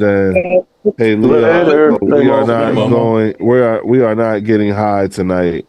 In That's a shame, Dan, 1992. because I am. Cowboys. I remember him, Schwarzkopf, and the other guy. Yeah. Oh. Well, back in What do you 1996, mean when Cowboys don't have anything to play with? Yeah, I got out in 90. They only have 2 losses. well, in 1996, when Bill Clinton was running for re-election, he came in Nashville as part of his campaign trip. Who was this? Who was this, Thomas? Bill Clinton. Oh, really? Bill Clinton in 92? 96. It was 96? Wait. His re-election. Yeah, he was on his tour for re-election. Well, anyway, we knew where he was going to be at, where he was going, where him and Al Gore was going to make his speech. So everybody was waiting outside for him to come. And you look on every building in downtown Nashville, there was a sniper. Yeah. Okay. You even had Secret Service agents blending in with the crowd. Yep. You had this one fine young black female. She blended in just right with everybody. And me and a buddy of mine, we was outside, and he saw her, and he was like, "Damn, man, she fine, man, she look good. Damn, she got a body on her." He was just he was so. He was drooling. Yeah, he was drooling. And I turned around and I looked at her and I said, "No, man, she's dirty. She's not what you think." And he was like, No. Let me. You can tell, man. Oh. And I told him, I said, "No, man, she's not one of us." And he told me, he said, "Man, you hate me." I said, "No. Oh. She's not one of us." Look. And I told him, I said, "Look closely. She is not one of us. Look closely." What he didn't, I called it. What he didn't catch was she had a real she had a real thin earpiece in her ear. Yeah. He didn't catch it. And I told him, I said, man, look at her right ear and you know where I'm coming from. And he looked. Pardon my language, on I'm about ready to say. He looked and he said, fuck that wouldn't bitch. really know. Fuck her. I live in Jersey. That was his reaction. He was like, man, forget her. Yeah, damn. I ain't gonna talk to her. Forget her. You could tell. Thomas, you could tell. And she heard it. She heard it. And she could have done something, but she busted out laughing. See? That's all she could do, that's bust out laughing. Yeah, she couldn't give herself up. That would have gave herself up. Told everybody she who she was. Well, I could tell you, like, all she do that's bust there was out a laughing. period of time. I could tell you this much, Thomas. There was a period of time in my life where I came, like, where I tasted, just came close to a little bit of a taste of that life, like seeing it like unfold in terms of like watching how the Secret Service operates, watching how other agencies operate. I've been on NAOC, you know, just to deliver stuff like dropping off crypto and stuff like that. You know, I've seen, you know, like I've seen Marine One a time or two, you know, but you know, like when I look at the things that the types of security measures that take place, even working in the Pentagon, you know what I'm saying? The way I see things happening today, I'm just like, you know, like, damn, dog, they used to, like, Mark, let me tell you something. When you go for a security clearance, Mark, they don't just tell you in so many words not to fuck up. They tell you how they gonna fuck you up if you fuck up. Mm-hmm. Like in so many words, they'll tell you, they'll show you how they gonna fuck you up if you fuck up. I promise you. You know what I'm saying? I've been in briefings where they'll say some shit like, if you fuck up, we just gonna send 2 people to be sitting here in this particular country's court, and we just here for support. You on your own. They tell you that shit. It's like they call them host country agreements and shit like that. Mark, I shit you not. That like the way they lay it down, like the way they tell you, especially when it comes to like your security clearances and stuff like that. Like, Mark, they dig into everything. I know it. Everything. I remember for me, they contacted my first grade teacher, Sister Ruth. I promise you. Sister Ruth, you went to a Catholic school? I went to a Catholic school. Oh, yeah, they go through all that shit. Shoot. Yeah. I went to, me and my sisters, we went to Catholic school. You know what I'm saying? Was you mad when Sister Act, you know, that wasn't like your school? They slap you with the ruler. I was gonna say, why we don't do that at this school? No, bro. I went to a Catholic school where they did that. Yeah. Okay. My first grade teacher, she had the paddle, Trixie. That was paddle. the name. Mine was Sister Maria. Yep. The paddle. Yeah. I remember Derek, I'm 50. You know what I'm saying? So we talking about Derek, it was worse. Yeah, like I can remember. Look, I remember when Sister Ann got on the intercom and told the whole school that the space shuttle had blew up. Oh yeah, the Columbia. I remember that. That was.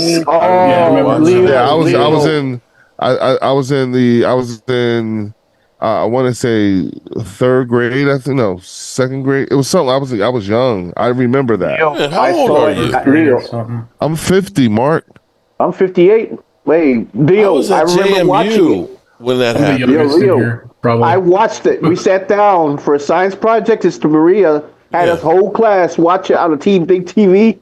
Yeah, I was gonna say a couple of classes were watching it. Me, I saw it. We all saw it, and then he played it off because the most famous words the guy said, obviously a major malfunction. Yeah, because I went to one of those schools where they had the television on the shelf on the shelf. Yeah. And like our class was not watching it. There were other classes. The older classes were watching it. I was still, we like you said, I was watched at it, elementary and the school. sister played it off. She's like, "Oh, don't worry, it's was fine. That probably just got the skate pod." And then, right. Yeah, because I remember when sister. Yeah. I was a junior in high school. I remember my uncle used to work at a place called Air Pegasus VIP heliport in Manhattan, right? It's now it was Trump, and then it became Trump, like Donald Trump's place where he landed his helicopters. But as a kid, I remember being at work with my uncle and watching Princess Diana get married. I remember being at my uncle's job and meeting David Rockefeller. I met Connie Chung when she worked for Channel 11 in New York City. You know what I'm saying? Like and this is me as a kid, as a little kid. But being able to go out in the helicopters because my uncle was like it was a VIP heliport, but helicopters would come in and get refueled. Hey Leo, okay guys, I got one for you. I think Chris, you might have heard this one. I talked to it on Brian's channel. Back in the 80s, when I was like 13, 14, my dad was a taxi driver, rest his soul. And he was a taxi driver at the airport, Newark Airport. He had a bunch of friends there that were also taxi cab drivers, would line up and wait for each one to go their turn, to go pick up fares, whatever. They would sit there for hours. He met a bunch of Arab guys and stuff. They became friends. He would cook kosher sausages for them. They played dominoes there. Hours and hours, hours. And then remember, I don't think if you remember it. Wow. Well, remember when they tried to blow up the World Trade Center the first time? Yeah, in the garage. Yeah. Remember that one? That was like 90s. No, that wasn't the 80s. That was earlier than that. No, it was in the 80s. I was a kid. Yeah. But just getting back to it, my dad, who was black Hispanic, came into the house that one day. He sat down, and he's an ex-infantry guy, combat soldier, just like I am. He sat there. He was quiet, but he sat there, white as a ghost, sitting there, and he just sat there. And I sat there with my mom. I said, "Dad, what's wrong?" And he's just sitting there, "Dad, what's wrong?" He goes, "Son, remember the guys I hung out with over there, the taxi drivers over there? Yeah, well, they caught someone, right? I know you see news, yeah."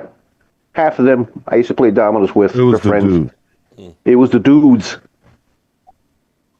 From the leader down, taxi drivers. And my sad dad, halfway, shocking. He said like this to me. He's like this to me. This was the 80s. Remember, Leo? Remember, he said, "Son, they didn't get it this time, but I guarantee you, I might not be alive, but they're going to do it again, and watch." Lo and behold, 9/11. Yeah. And 9/11 happened. Yeah. That made me shit in my pants when I found out. And I looked at my sky and said, "Dad, you were so right." And they did it. Yeah. This day.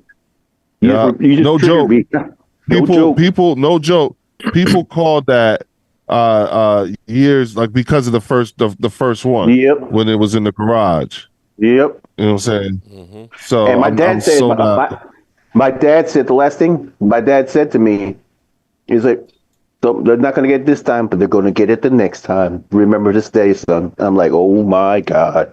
I'm like, that was just like General George Patton. Everybody thought that General George Patton was crazy because he talked a lot. Mm-hmm. Everybody thought that he had some screws missing.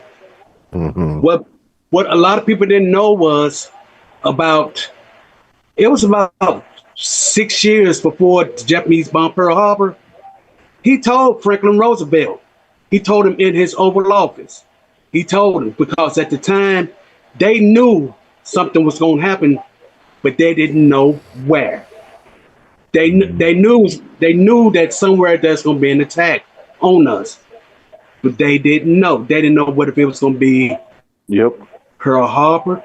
They thought L.A. They thought Portland. They thought Vancouver. They were thinking all of the Pacific Coast cities going down to San Diego, but they couldn't put their fingers on none of them. And George Patton told them, he said, "Man, it's going to be Pearl Harbor, and I'm going to tell you why. The Japanese want to get where the meat is." Yep. And that was where all the ships were in Pearl Harbor. All the battleships. Not the aircraft Now carriers. They were out to sea. Yep, the aircraft carriers out to sea. And in a few days after the attack,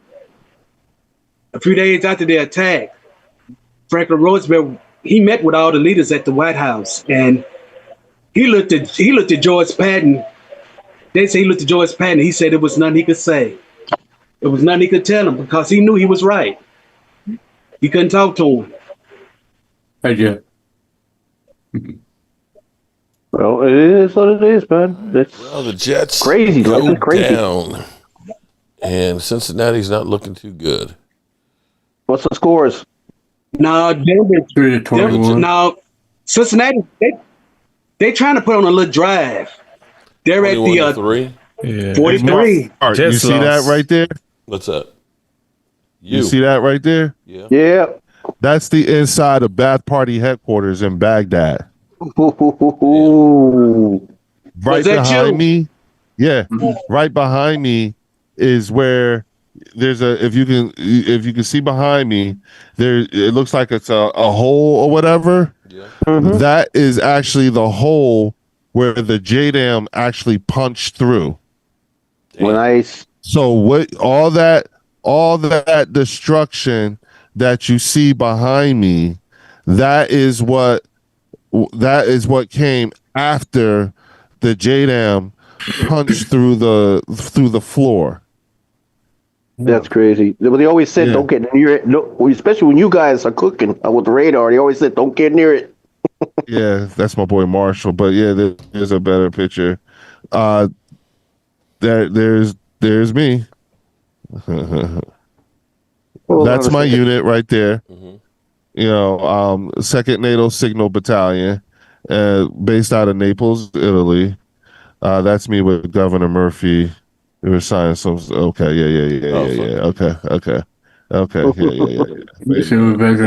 That's my father. This is my father's grave. You know, Lance Corporal, United States Marine Corps. You know what I'm saying? With my boys, and there's my old boss right there. General David Petraeus. There's Major Marsh. That's DeLone. That's Captain Ewert. That's Sergeant Mathis. Sergeant oh my God, I'm having a brain fart.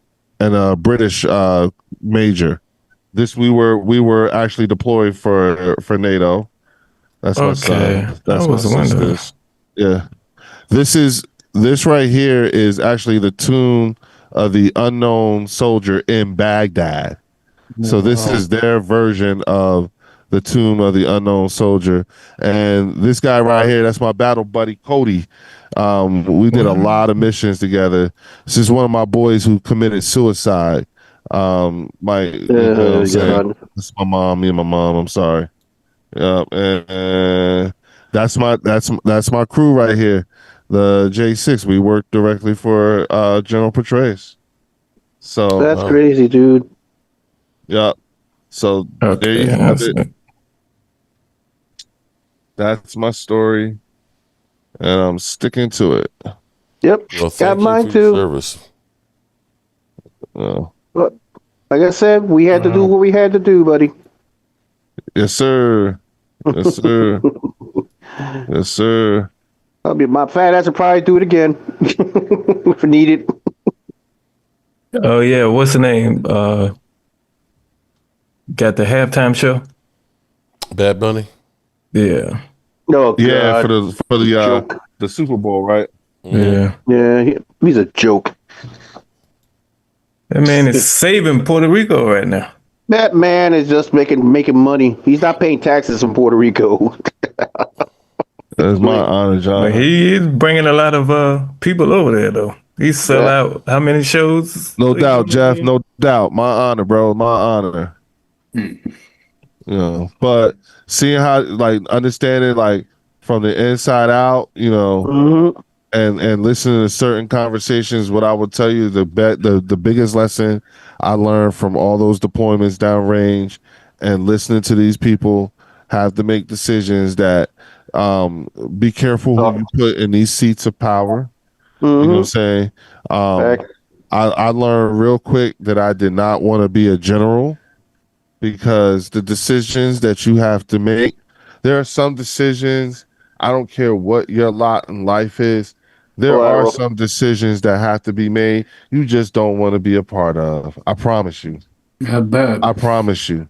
Okay. I've had the unfortunate experience, Mark. I've had the unfortunate experience of listening to Admiral Mike Mullins rip General David Petraeus a brand new asshole. And I will never, ever, ever tell anybody exactly what he said, but by the time he got done, I felt like I ain't had no ass. And it's that's like one of those. I wish I wasn't there. Yeah, but damn, and I watched this man take that shit. He had no choice. What else you gonna do? Yeah, like god damn, you know what I'm saying? And I will tell you that one of the things that I learned about Admiral Mike Mullins is that he is actually from Santa Monica, California, and his father was a movie star reporter, like back in the early days. You know what I'm saying? Like when it was a respectable thing where stars and reporters actually had a good relationship. You know what I'm saying? And his dad was one of those. And the movie Pulp Fiction, where they go and bring the body to Quentin Tarantino's house. Yep. That's actually the house. That's Admiral Mike Mullins' house that he grew up in. Okay, that's crazy. Yeah, like, and the man loves sweet potato pie. Go figure. Yeah. That's the revenge game next Monday night. Yeah. And we always lost to the Navy. That was the other thing too. God, I used to catch hell here for the nurses. Oh my God! All my years at the Pentagon, the Navy. Every year. I was at the Pentagon. We lost to. Like I never had a year at my years in the Pentagon. The entire time I was there, I never experienced the win. Them fuckers, like them Navy cats. Oh my God, Mark. Fixed. Oh my God. Fixed. Oh my God, Mark. The Pentagon is in. Like you think this is like Cowboys and Eagles hate week, all that stuff. You think that's something? Oh Shit. boy. You and Mark. Leo, you wouldn't want my brother on here. He's a Navy guy. So here's some bad news. Like that Army Navy thing. That's real. You wouldn't want him on here with me. Yeah, he's a Navy man. He did 25 in the Navy. Yeah, that's real. When it come to Army Navy week, oh my God, I catch hell, man. Oh my God, and see, it sucks. You and Jesse, you and Jesse, y'all would hate my brother. Yeah, and he did 25 in the Navy. It sucked because every year I was working at the Pentagon, we always fucking lost. Oh, which is why when we did win, I was like, you know what I'm saying, like this, like, oh my God. But that did not, like, that was the only thing that was one of the big things I would say that sucked about working at the Pentagon. But there were times where I would be like on call, and because this has happened to me, I'll be on call and I have my son with me, so I would bring him to work with me. My son has been inside. General Eater used to babysit him for me. My son has been inside the NMCC as a toddler. You know what I'm saying? As a toddler, just so I could get to work. And my ex-wife was like, she used to get mad at me because she's like, you can't, like, don't take him up there no more, because he always came home coked up on sugar. Because he could get all kinds of treats and stuff. You know what I'm saying? Yep. Ain't nothing wrong with that. Shit. So much for Cincinnati's drive there. Yeah, Chuck. Thank you, Chuck. Thank you, Angelica. So we got some bad news here. If you are a YouTube TV subscriber like me. Well, oh boy. NBC Sports and YouTube TV are basically fighting it out over fees on it. Yeah. Right now, they're hoping to get something done by the end of September, but it's not looking good so far. And that means They've been fighting for that, haven't they? Huh? They've been fighting about that, haven't they? That was CBS and YouTube TV, or CBS and somebody else. This is a new one. This just popped up 3 days ago. Oh, shit. So Sunday night football. September 30th, right? Yeah. Yep. That's tomorrow. Tomorrow, yeah. So it looks like we're going to lose NBC. It might be, yeah. They Sunday always want to have that battle during football season. Well, they know, but it's everybody kind has of that crazy. battle. But think about this, though. As NBC and YouTube TV are fighting it out, you get a 40-40 game for the ages, overtime game that had everybody and their sister. So you look at it and say, well, look at the ratings. Look at how many people watch Sunday Night Football. And if you actually look at how many games that seem to be blowouts, like the Eagles game yesterday, all of a sudden become competitive, that you have to literally watch these games throughout. Yeah. If you're a conspiracy theorist, you might say the NFL is making sure these games stay exciting. I'm just saying. I agree with you. Yeah. That makes perfect sense to me. In the end, when that television contract is ripped up, we're going to be playing through the nose. Because YouTube TV is going to be like Netflix. Remember when Netflix first came out? Dirt cheap, man. You can share it with everybody. Yeah. Oh, man. I had it, or Tracy had it and shared it with the mother or sister or cousin or friend and everything else. Now that shit just steadily keeps going up. I've been sharing that shit with nobody. I've always been curious as to, like, I was thinking about this earlier today. Like, when do I say enough is enough? Because the things that I have to pay for, you know what I'm saying? I got to pay for a Sunday ticket, NFL Plus. I got to pay for. I stopped that. 300 thing a month. No, well, see, here's the thing. Though. But see, here's the thing. Though. I'm running a YouTube channel. You see what I'm saying? And I have to have access to information. So for me, it's a necessary tool. I got to use Zoom and all. Why'd you get a box? When you start making money from YouTube, it's a write off. Yeah, eventually it'll pay for itself. But for now, I have to view it as like my approach to justify it in my mind is just that it's just the investment. You know what I'm saying? It's part of the investment. I have to be willing to do that, which I am. You know what I'm saying? Because and I'm seeing things. Like, hey, look, I'm at 600 subscribers now. You see what I'm saying?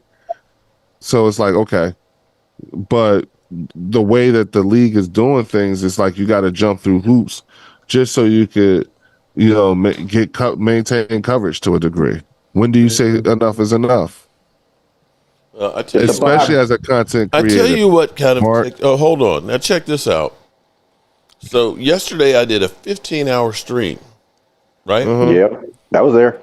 And I saw this morning, I got copywritten, and it says there was literally, it picked up a song of about 20 seconds that was playing in the background of a 15-hour stream, and it said revenue sharing with this other person.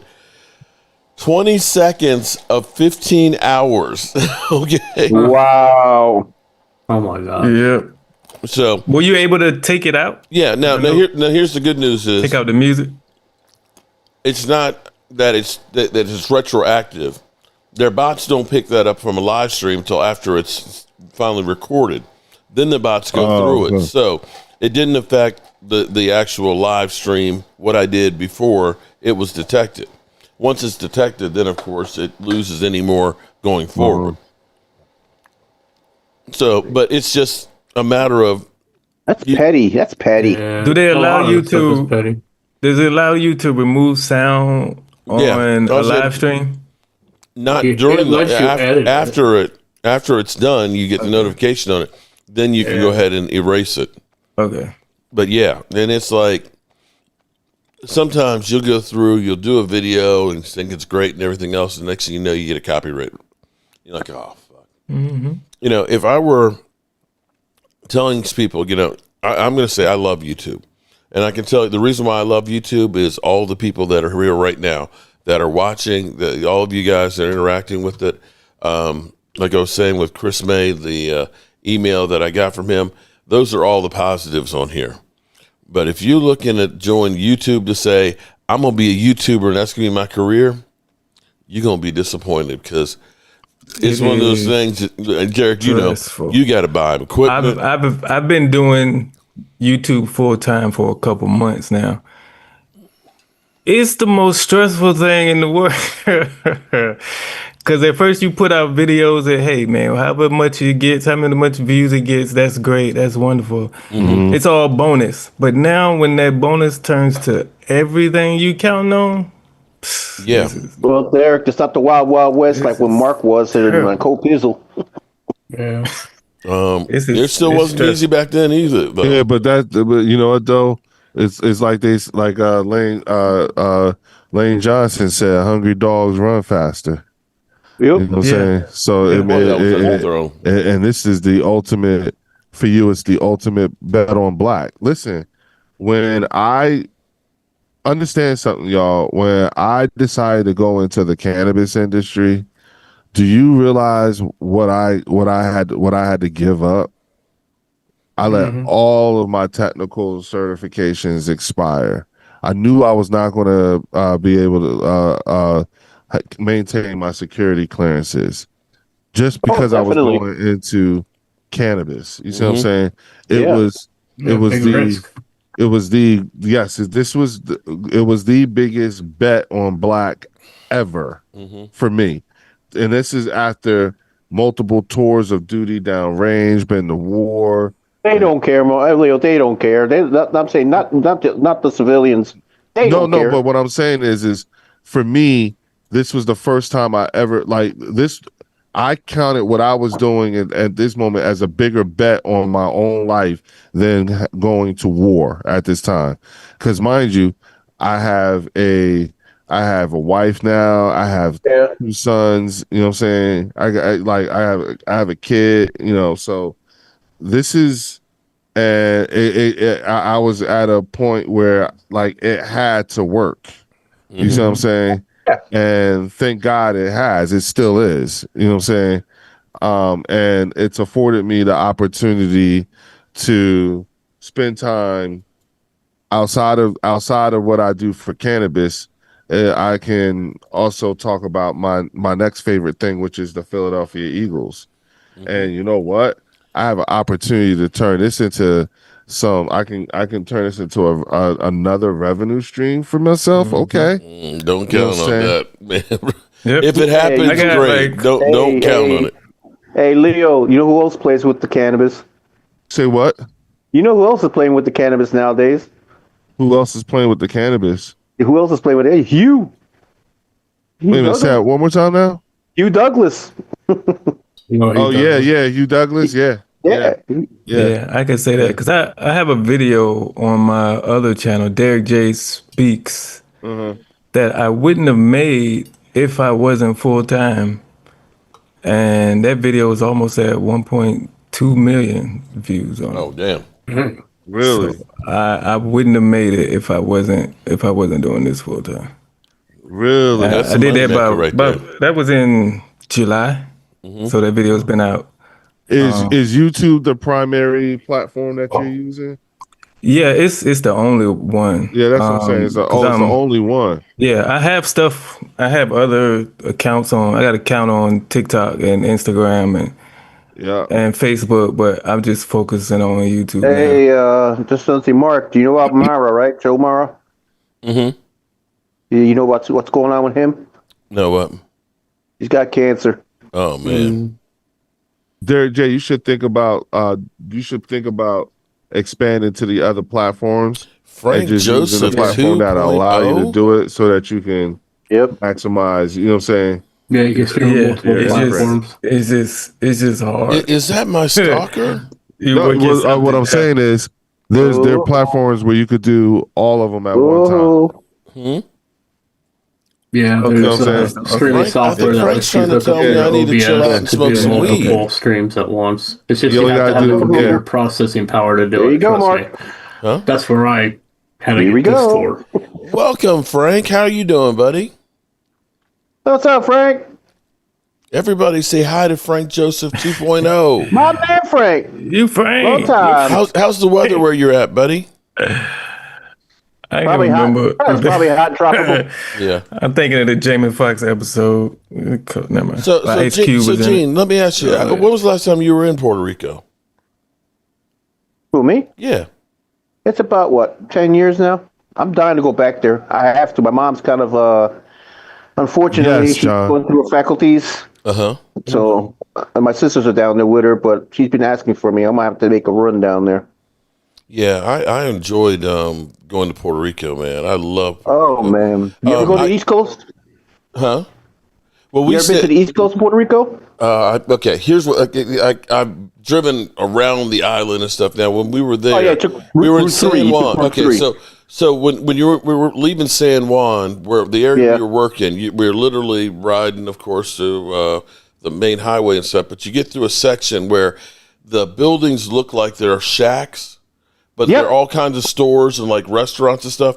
And you go in, and when you go outside of it, it's some of the most beautiful beaches that you've ever seen. Yeah, the seafood, piñones. This side of piñones. They have crab food and all kinds of stuff in there. Oh, God. And then there was, because there's oh my God, what is the name of that place? I used to have a fan. Actually, it's Ultra. Oh, so good. Ultra Cowboys. Used to, he's from Puerto Rico, and he sent me some of the hot sauce from that place that was there. What was the name of that stuff? El Picante? The place, the food was incredible, but the hot sauce was El Picante. If it's the store sauce, it's El Picante. But I know people make their own sauces too.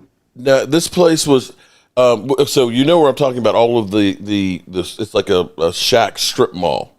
Yeah, and then I know exactly it was like a 2-story restaurant that was there. So it was a bar. Yeah. I know what you're talking about. So they made their own hot sauce that was incredible. And I remember Ultra actually sent me some years ago from If there. I can get you some, I'll tell you what, because my family's still down there. I'll just tell my nephews, they live down there. They'll get it for me because they come here once in a while. Come here. Yeah, that would. I'll hook you up. I'm trying to remember the name of it. If you remember the name, I'll do my investigation too. But if you remember the name, let me know, and I'll have one of my nephews snag me a few bottles of that shit. I'll ship it to you. Is it PP? Grand? No, Range, Puerto Rico. Range, Puerto Rico. I'm looking at the bottle now. Grange. Just email it to me. Grange, Puerto Rico. Why is the Rio Grande, Puerto Rico? Yeah. Yeah, that's about 15, that's 15 minutes away from where I live at. Oh shit! Go down Maurice. Well, Luquillo's right next to it. Okay, so that's where actually both times right there. All the shacks there. All the little shacks are there. Because on the way back after we finished, doing our work, volunteer work and stuff, we would always stop by there and get something to eat because the food was incredible. I get the muffaletta. Is that what it's called? Yeah, exactly. Okay, you get that and get that hot sauce in there because the hot sauce was kind of like it was It was almost like a hot sauce salsa. Yeah, I know you're talking about. And it's a yellowish green color. Did you go down? I know exactly what you're talking about. Did you go past the kiosk right there? Did you see? There's a restaurant called El Verde. They have like a bunch of stools with pork and all that stuff. Yeah. Oh, there's nothing but pork. Okay, pork and chicken, pork and seafood. Okay, it's pork and root vegetables. Okay, so more root vegetables than anything else. Oh my God, you go crazy over there. Yeah, and it's still there. It's still there. Yo, I guarantee it's still there because man, it survived the hurricanes and stuff. But man, you talk about some good food, man. And if you keep going down that way, you'll go to Fajardo. That's where I'm from. There, that's all. It's a beautiful area. You go see El Conquistador right there. It amazes me because I used to love walking through the fort. God, I can't remember. Yes, Fort San Juan. Fort San Juan. Right, for the San Juan. But when you go down to where the gates were at the waterfront there, that have been there for like 400 years, and they're like 30-foot tall wooden gates that open up to the city and stuff. And it's just freaking insane when you look at the engineering, all these turrets and everything. It's just beautiful down through there. And the thing is, they made that up and everything, but they were afraid of pirate raids, and it never happened. They never had a raid whatsoever. It was there for. What up, Logan Motorsports? What's good, big dog? But if you go to, you ever gotten to the forest, El Junque Forest? That's the rainforest? Yeah, the rainforest? Yes, because that's where Mike was working. You go to the waterfall? You go to the waterfall? No, we didn't go to the waterfall. We were down there working. We didn't get that much time to tour other than the Bacardi factory the last day. That's cool, at least. Bacardi factory, that'd be cool. Go to the waterfall up there. Next time you ever go to the waterfall. You and Tracy will love it. You should actually go right underneath the waterfall. All right. But definitely, man, I might have to go down there when you're there sometime, man. Yeah, definitely. Shoot. I'll show it. I'll give you my personal tour over there. You'll love it. And there's no banjo music. Don't worry about it. But Frank, that's the only comment we got from Frank was Mark smoked some weed. Oh, come on, Frank. Where'd he go? Huh? Where'd he go? I thought he was going to join us and be part of the crowd, man. Who's that? I don't know. Frank Joseph. It's been a while. Frankie boy. Yeah, he's getting braver now. Oh, man. You know, I mean, normally he comes in Frankie. like Kevin Seven I'll draw it up with Frank. She talk about the homeland shit. There you go. All right, so yeah, champ. That's what I'm talking about. If you find out the hot sauce, let me know because I'm gonna do my investigation. If you find out, just email me, or I'll email you if I find out first. I'll go back through my emails from Joseph Collin and Cologne, and damn, I got because I remember he sent me a picture of it to make sure it was the right one. So cool. You hit that from your shit and a heartbeat. In a heartbeat, I get to you. Yeah, that's some good shit, man. That shit is fire. I can't have it though. I love it. Man, that's two burn hot sauce, man. Whatever. It burns going in and it burns coming out. That's what I mean. I have to be my Indian name, Flaming Asshole. Flaming Asshole. This is stuff that I was getting called like Alberto or whatever. Oh yeah, Alberto is De Verde or something. It's pretty good hot sauce too. Yeah. Oh boy, Louisiana got some good hot sauce down there too. Yeah, that's what we have in our house. A lot of hot sauce, jalapenos. Yeah, when you get the hot sauce I got down there in Puerto Rico, brother, I'll send you some too if I get a whole case. Hell yeah, dude, I'm down with that. Not a problem. I love hot sauce, man. I sit here my brothers, I'll take care of you. Pork skins and freaking Valentino hot sauce, and I'd be putting that stuff on there all day. I wish I had pork skins. I can't have them. They steal them from me now. Oh man. Well, it looks like Denver's is in control with this one. I think this is a safe bet now. I don't see Cincinnati. Denver, yeah. That's the score. 21-3.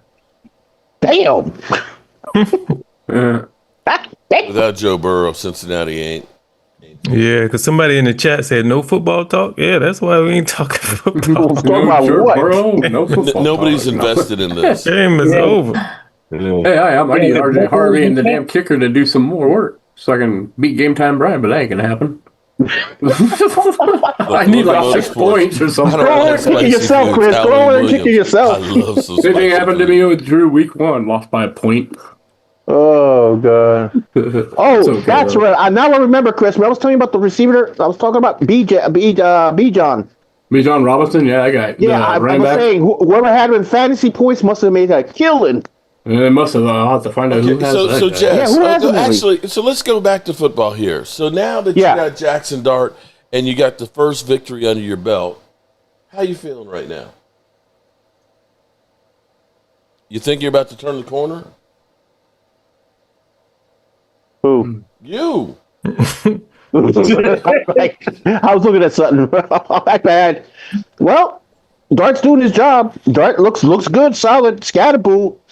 I'll tell you what, he was like a damn wrecking ball, and even Dart took a shot at somebody too. But that offensive coach and that defense coach and the coach might end up getting the boot. Me personally, I boot them all. Okay. Especially now you that know what? I can lose if I can lose with you, I can lose without you. Yeah, exactly. What the fuck? If we get a good pick next year, fucking put that O line together. Oh wow. Wow. Well, see, that's what I look at it right now. Okay. If the Cowboys can maintain that offense they have right now next year and really go ahead and work on that defense, you know, you got 2 first-round picks, you're going to be able to roll that cash back over next year. Yeah. Oh, but by the way, Mark, I keep forgetting who the Giants play next week. I thought it was the Jets. Strip the ball instead of tackle. I just keep forgetting. I know Momo plays the fucking Carried them Chargers. 6 yards for the first time. Let's see. Giants play. You play the Saints. Oh, Daniel, we should get this. Wait a minute, keep my mouth shut. And then you got the Slump Busters the next on Thursday night. Yeah, you have the Eagles. Damn, you have the Eagles. Hold it. We play on a Thursday night. How you have the Eagles twice in 1 month? Yeah, I asked the people to make the schedule. That should have been. You got the Eagles on Thursday night. Then you got the Broncos, and then you got the Eagles on the 26th.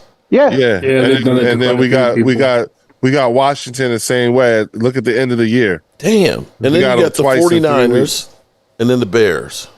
That's ridiculous. Damn. You talking about us? No, I'm talking about the Eagles. I mean the Giants, because they got the Saints. You say, okay. Yeah. Then you got the Eagles, Broncos, 49ers. Exactly. It's a gauntlet. I mean, I said from the beginning of the year, we'll take your bullets. Fuck it. I got to see what we got. Because that's what I'm saying. These coaches will be gone. I'm telling you. You think we're getting fired during the season? They might be getting fired for a season. If we lose to the Aints next week, somebody's out. One of them's out.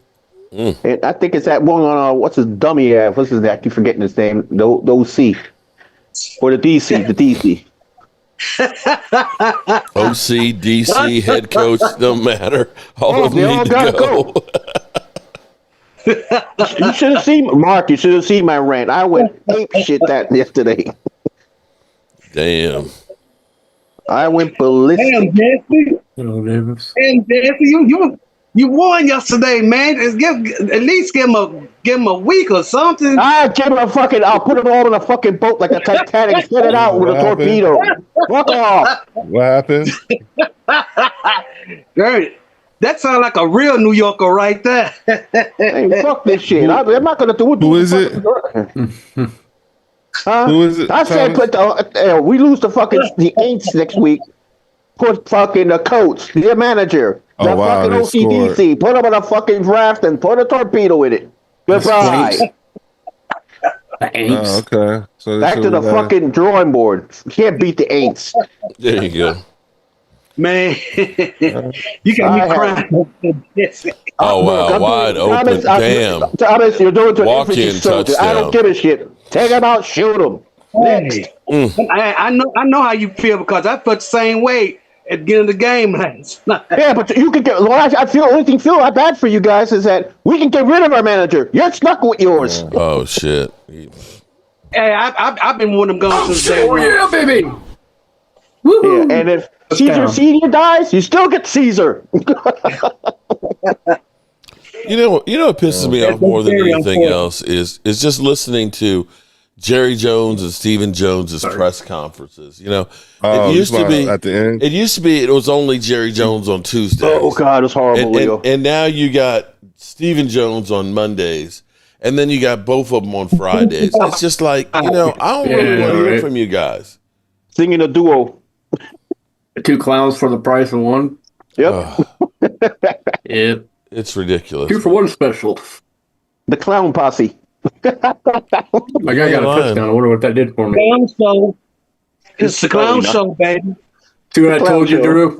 Hardly, the clown brother. posse show. Hardly. I got to share another one with you guys because this is a 49er fan, and I can't believe that they did this. And I meant to respond to you.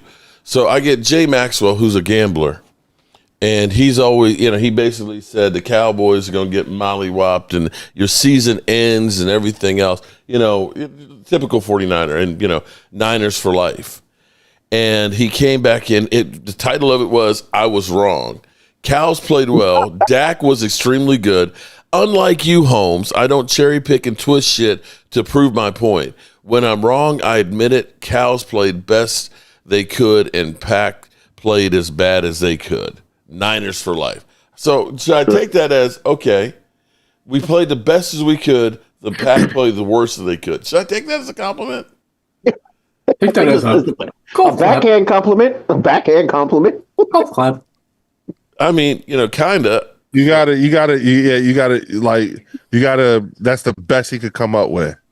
And under the circumstances. But see, it's the effort. This was earlier. He said, bro, it's hilarious watching that guy short circuit you so quickly. Leo owns you, providing that you de-escalate skills are the quality of a toddler. JMU didn't teach you anything. It's clear why you work alone as a janitor. I think you're a good maintenance man. If I was near you and my toilet broke, I'd call you to clean the shit up. Props to you, Holmes. Niners for life.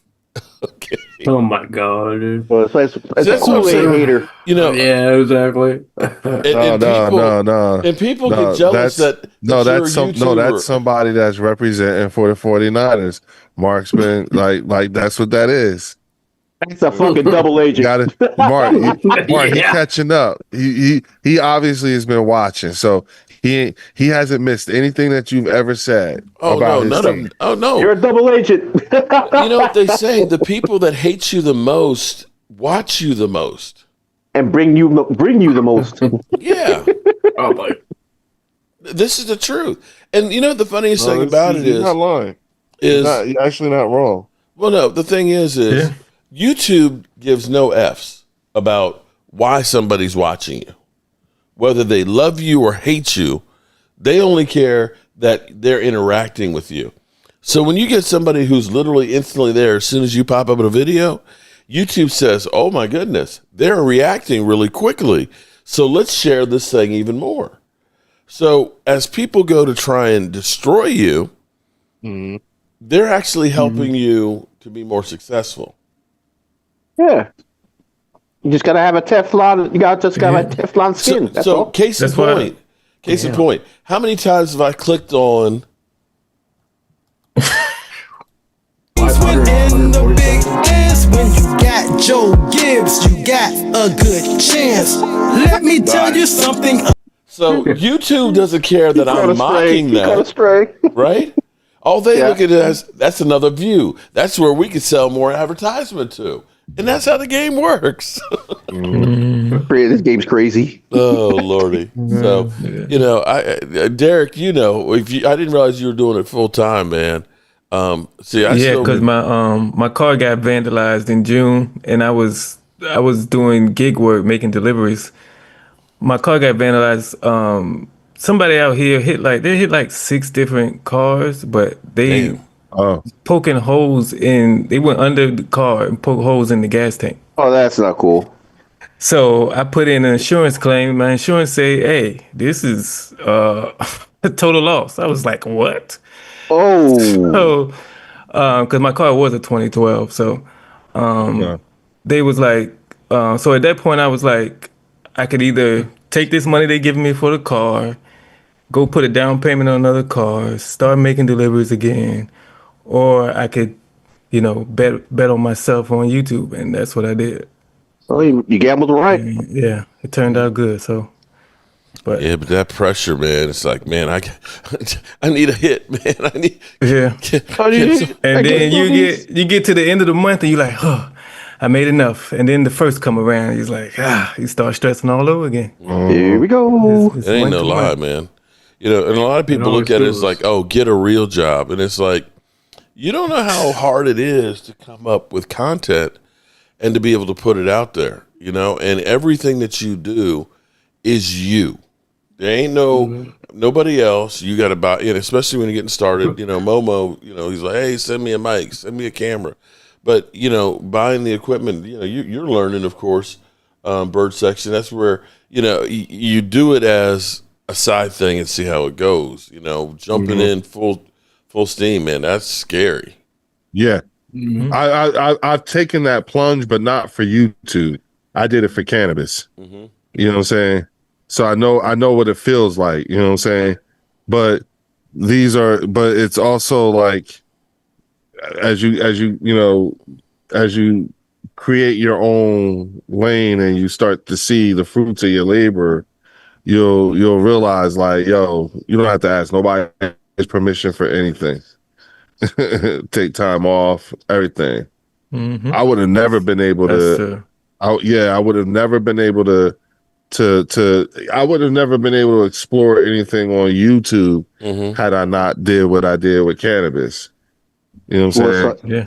That's the one great thing about working, because I work here. My bedroom is like 6 steps away. Yeah, right. Oh yeah, bruh. So that's the best thing. And plus, I can wake up when I want to, and bro. Let me tell you, great. But this is gonna sound a bit morbid, but the best thing that happened for us, like for our business in particular, was COVID. 28-3. Because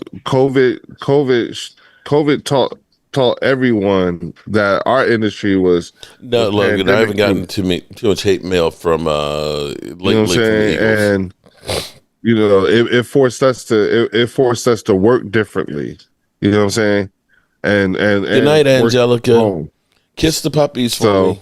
We were already doing it. We were ahead of the curve with working from home before COVID. You see what I'm saying? Yeah. So and you want to know what the shift was, Derek? The shift was we all went to third shift because everybody's spouse and kids were at home, so the bandwidth on the internet was horrible during the day. But because we all, working cannabis and we consume, everybody started working at night because everybody else was asleep. Yeah. And the stuff we had different hours than everybody. You see what I'm saying? Mm-hmm. And we could smoke. You see what I'm saying? So now, I turned my garage was the only place in the house at the time that my wife would allow me to smoke. So I never left the garage. I turned it into an office. You know what I'm saying? And I never left because I can smoke in here. You know what I'm saying? So that's how that and built our business and continued to work on our business. Well, I can relate, Leo. I can relate because when I got out of the hotel business, it was in Puerto Rico. I ended up making a hot dog business. I had a hot dog cart, everything prepped. Uh-huh. I had it was my ex-wife. I had it, and I was smart enough to do this. Let's do this at night, just because the hot dog vendors are not at night. I was killing it, Leo. I was from like 7 o'clock on. Oh man, we were getting so much work done. Shit. I was in the street selling them like there on a nice major highway. We had 3 different lanes. Man, I was killing. I had like 20 or 30 people at a time. And then I started my business off $300 PayPal credit. Yep. And I started buying stuff up there off consoles and everything like that. Anything electronic, fixing it, repairing it, guitars, you naming it. I just stuck myself into that. But I wish I had all that content to put here. Yeah, my whole entire thing, like yours, like Leo's with cannabis, mine is all about actually about bringing awareness to vision loss and disabilities, just because right. And I really appreciate Mark for you doing what you did, and everybody that's subscribed. That's what it's all about, actually. The more people I get, the more it allows me to do more. But I appreciate that; it means a lot. But it's got a lot of good people up here on YouTube doing a lot of good things. And that's the one thing that I have found. Jay Leno, I think it was, who said that you should always have 2 gigs. You have one gig that pays your bills, and the other one that is your investment, money source and so on. Yep. And that's kind of how we were actually fortunate, because Tracy was the steady with her job from United Way, and I was a general contractor. And sometimes as a general contractor, you can make a whole bunch of money because we were building Bassett furniture stores. Other times, you're just moving money around and stuff. And so that was good for us to be able to have those 2 things, that I knew I had healthcare and things, and sometimes I could make really good money and we could invest that into, fixing up houses and things like that. So, that's kind of lost because everybody's looking for the get rich quick, the Ozempic, shot. I don't want to actually work out. Let me take a shot so I can lose weight. And I still believe that hard work pays off. You only get out of something what you put in it. I believe that 100%. I never thought I'd get a world record. Well, number 9 is pretty good in a particular game, but I never thought I'd even do that on my 5th try. And the fact that I get to play these games and put them up and actually get to play them and see them for the first time, some of them it's like, wow. Live your dream, Chris. You got to live your dream. Like, what I'm going to do, I got divorced, and I had to. I said, my wife's ex-wife said, "Well, you can continue the business. Give me half." I said, "I'll give you half here." Bam, sold the business. Here's your half. Here's my half. Leave me alone. For me, it's just being me. Do what I love. It's like you can't take away what's in this brain. So when I retire, I'm opening up a hot dog stand right exactly where I'm going to put it, right next to the beach. So I can be a dirty old man, sell hot dogs, and watch the bikinis. Okay, so I'll be next to you with pizza. Puerto Rico? Dirty old man selling glizzes. Is that going to be in Puerto Rico? Hey, you want to see my hot dog? You want the pizzeria? Yeah, Think of like Kung Lao. Yeah, of course my wife is slapping. Okay, of course my wife so John Weatherly says the offer is back on the table for me to join the Eagles Nation. Oh shit! Oh shit! Okay. Lisa, how are you doing tonight? I get why he would say that, because there is nothing sadder than seeing misplaced loyalty, but it's just not gonna, like, I don't think it could ever happen. We are the authors of too many bad times. But it might be short lived, because you never know how long things last. 75, been since 75, Leo, can't do it. Yeah. I get it, but I wouldn't take them anyway. I wouldn't want them. You wouldn't get it anyway. What's that song, Mark? You're never gonna get it. Never gonna get it. Never gonna get it. I wouldn't take you. I wouldn't want you to be. I couldn't handle you being a fan of the Philadelphia Eagles. Like, nah, I'm good. You think I trash? You think I trash? I don't think I can do it because I'm not a big enough asshole. That's why I just wouldn't want. It's just however you need to, however you would rationalize it. I would never be accepted by Eagles fans. What's wrong with this guy? He's too soft, man. He's cussing more people out. We're all throwing batteries, and you just sitting there. That's crazy. Hey, I think you know what it is. I'm gonna tell you what it is. It's too much bitch assness. That's what we would say. No, too much bitch assness. I'm sorry, I can't deal with it. You know what I'm saying? So what is Destiny's Child? We're blowing this whole lot right here. This entire lot. I would never want y'all to be Eagles fans. I would never try to convert y'all. We're happy that's the case because too much bitch assness. None of us want to be there. I can't handle it. I wouldn't want that. I'd be leaving green shirts on the shelf. I'd be like, wait a minute. I'd be wiping my ass with the game is over. I like it, but y'all got this in blue. Y'all be terrible Eagles fans. Derek would ask that question too, just like that. It's a nice design. I like it. Hey, can you put another 56 on these with Taylor? You guys have helped us get through 2 bad games, so I appreciate that. And before we get out here, let's do this one real quick. Sleeper is the #1 fantasy sports app. It pays to know sports. Pick more or less on top players. Your first pick is on us, so start winning now. Play in Texas, Georgia, Minnesota, and 27 more states. Pick anytime across all sports, pregame or live. Over 10 million players are already on Sleeper. Make your picks count. Score up to 1,000 times your cash. Join today. Get up to $100 credit using code JOBRO. Whoa. Call your shot on Sleeper. Download now. Oh, shit. I just realized that the Sleeper... the cartoon guy, I always said he looks like Mr. Gazoo. But I keep thinking about Holly Pierce talking about the fathead last night. The giant players with the Guardian helmets. Yeah. Bro, listen, number 1 she messed me up because I didn't intend to laugh so hard, but that laughing so hard made my high just that much higher. To the next level. What do you think of that Buzz did to me, Leo? My Buzz went with my beer. I went, bruh. It went blaze to your eyes, probably. Bruh.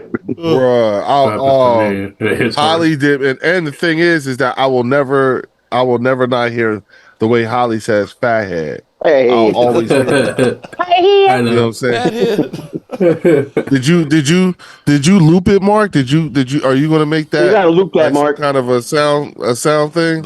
Oh my god, I have to go back through 15 hours of that stuff. Mark, it's so funny. Wide receiver number 3, fathead number 1 gave me 3 TDs, so I can't complain. I had to. Yeah. Oh, but like I said, it made my high come. Like I was like, oh my god, it sobered me up. Like, oh. Yeah. All right. And I was smoking some real good shit last night. Okay, I hear you, but it's time to end this thing for tonight, man. I still can't believe we made it through 15 hours yesterday. So 18 hours live in the last 24 hours is insane. Yeah, it's a rest. Hey, y'all, Mark. come see me at the bird section. All right, I'll be on soon. And definitely come check see out me at the Derek bird J. section. All right. And Chris May retro games too, man. Definitely. All right, and Gene, don't forget to see Gene's hot dogs. Come to dark proper hours, dark hours. Well, Jesse will show you his wiener. There you go. Okay, all right, Dirty Sanchez. You want to get together on that shit. All right, good people. We're going to turn out the lights because this party's over. All right. If I find something for you, the hot sauce, I'll let you know. The party's over. They say that all good things must end. Call it a night. The party's over. And tomorrow and next year starts the same old.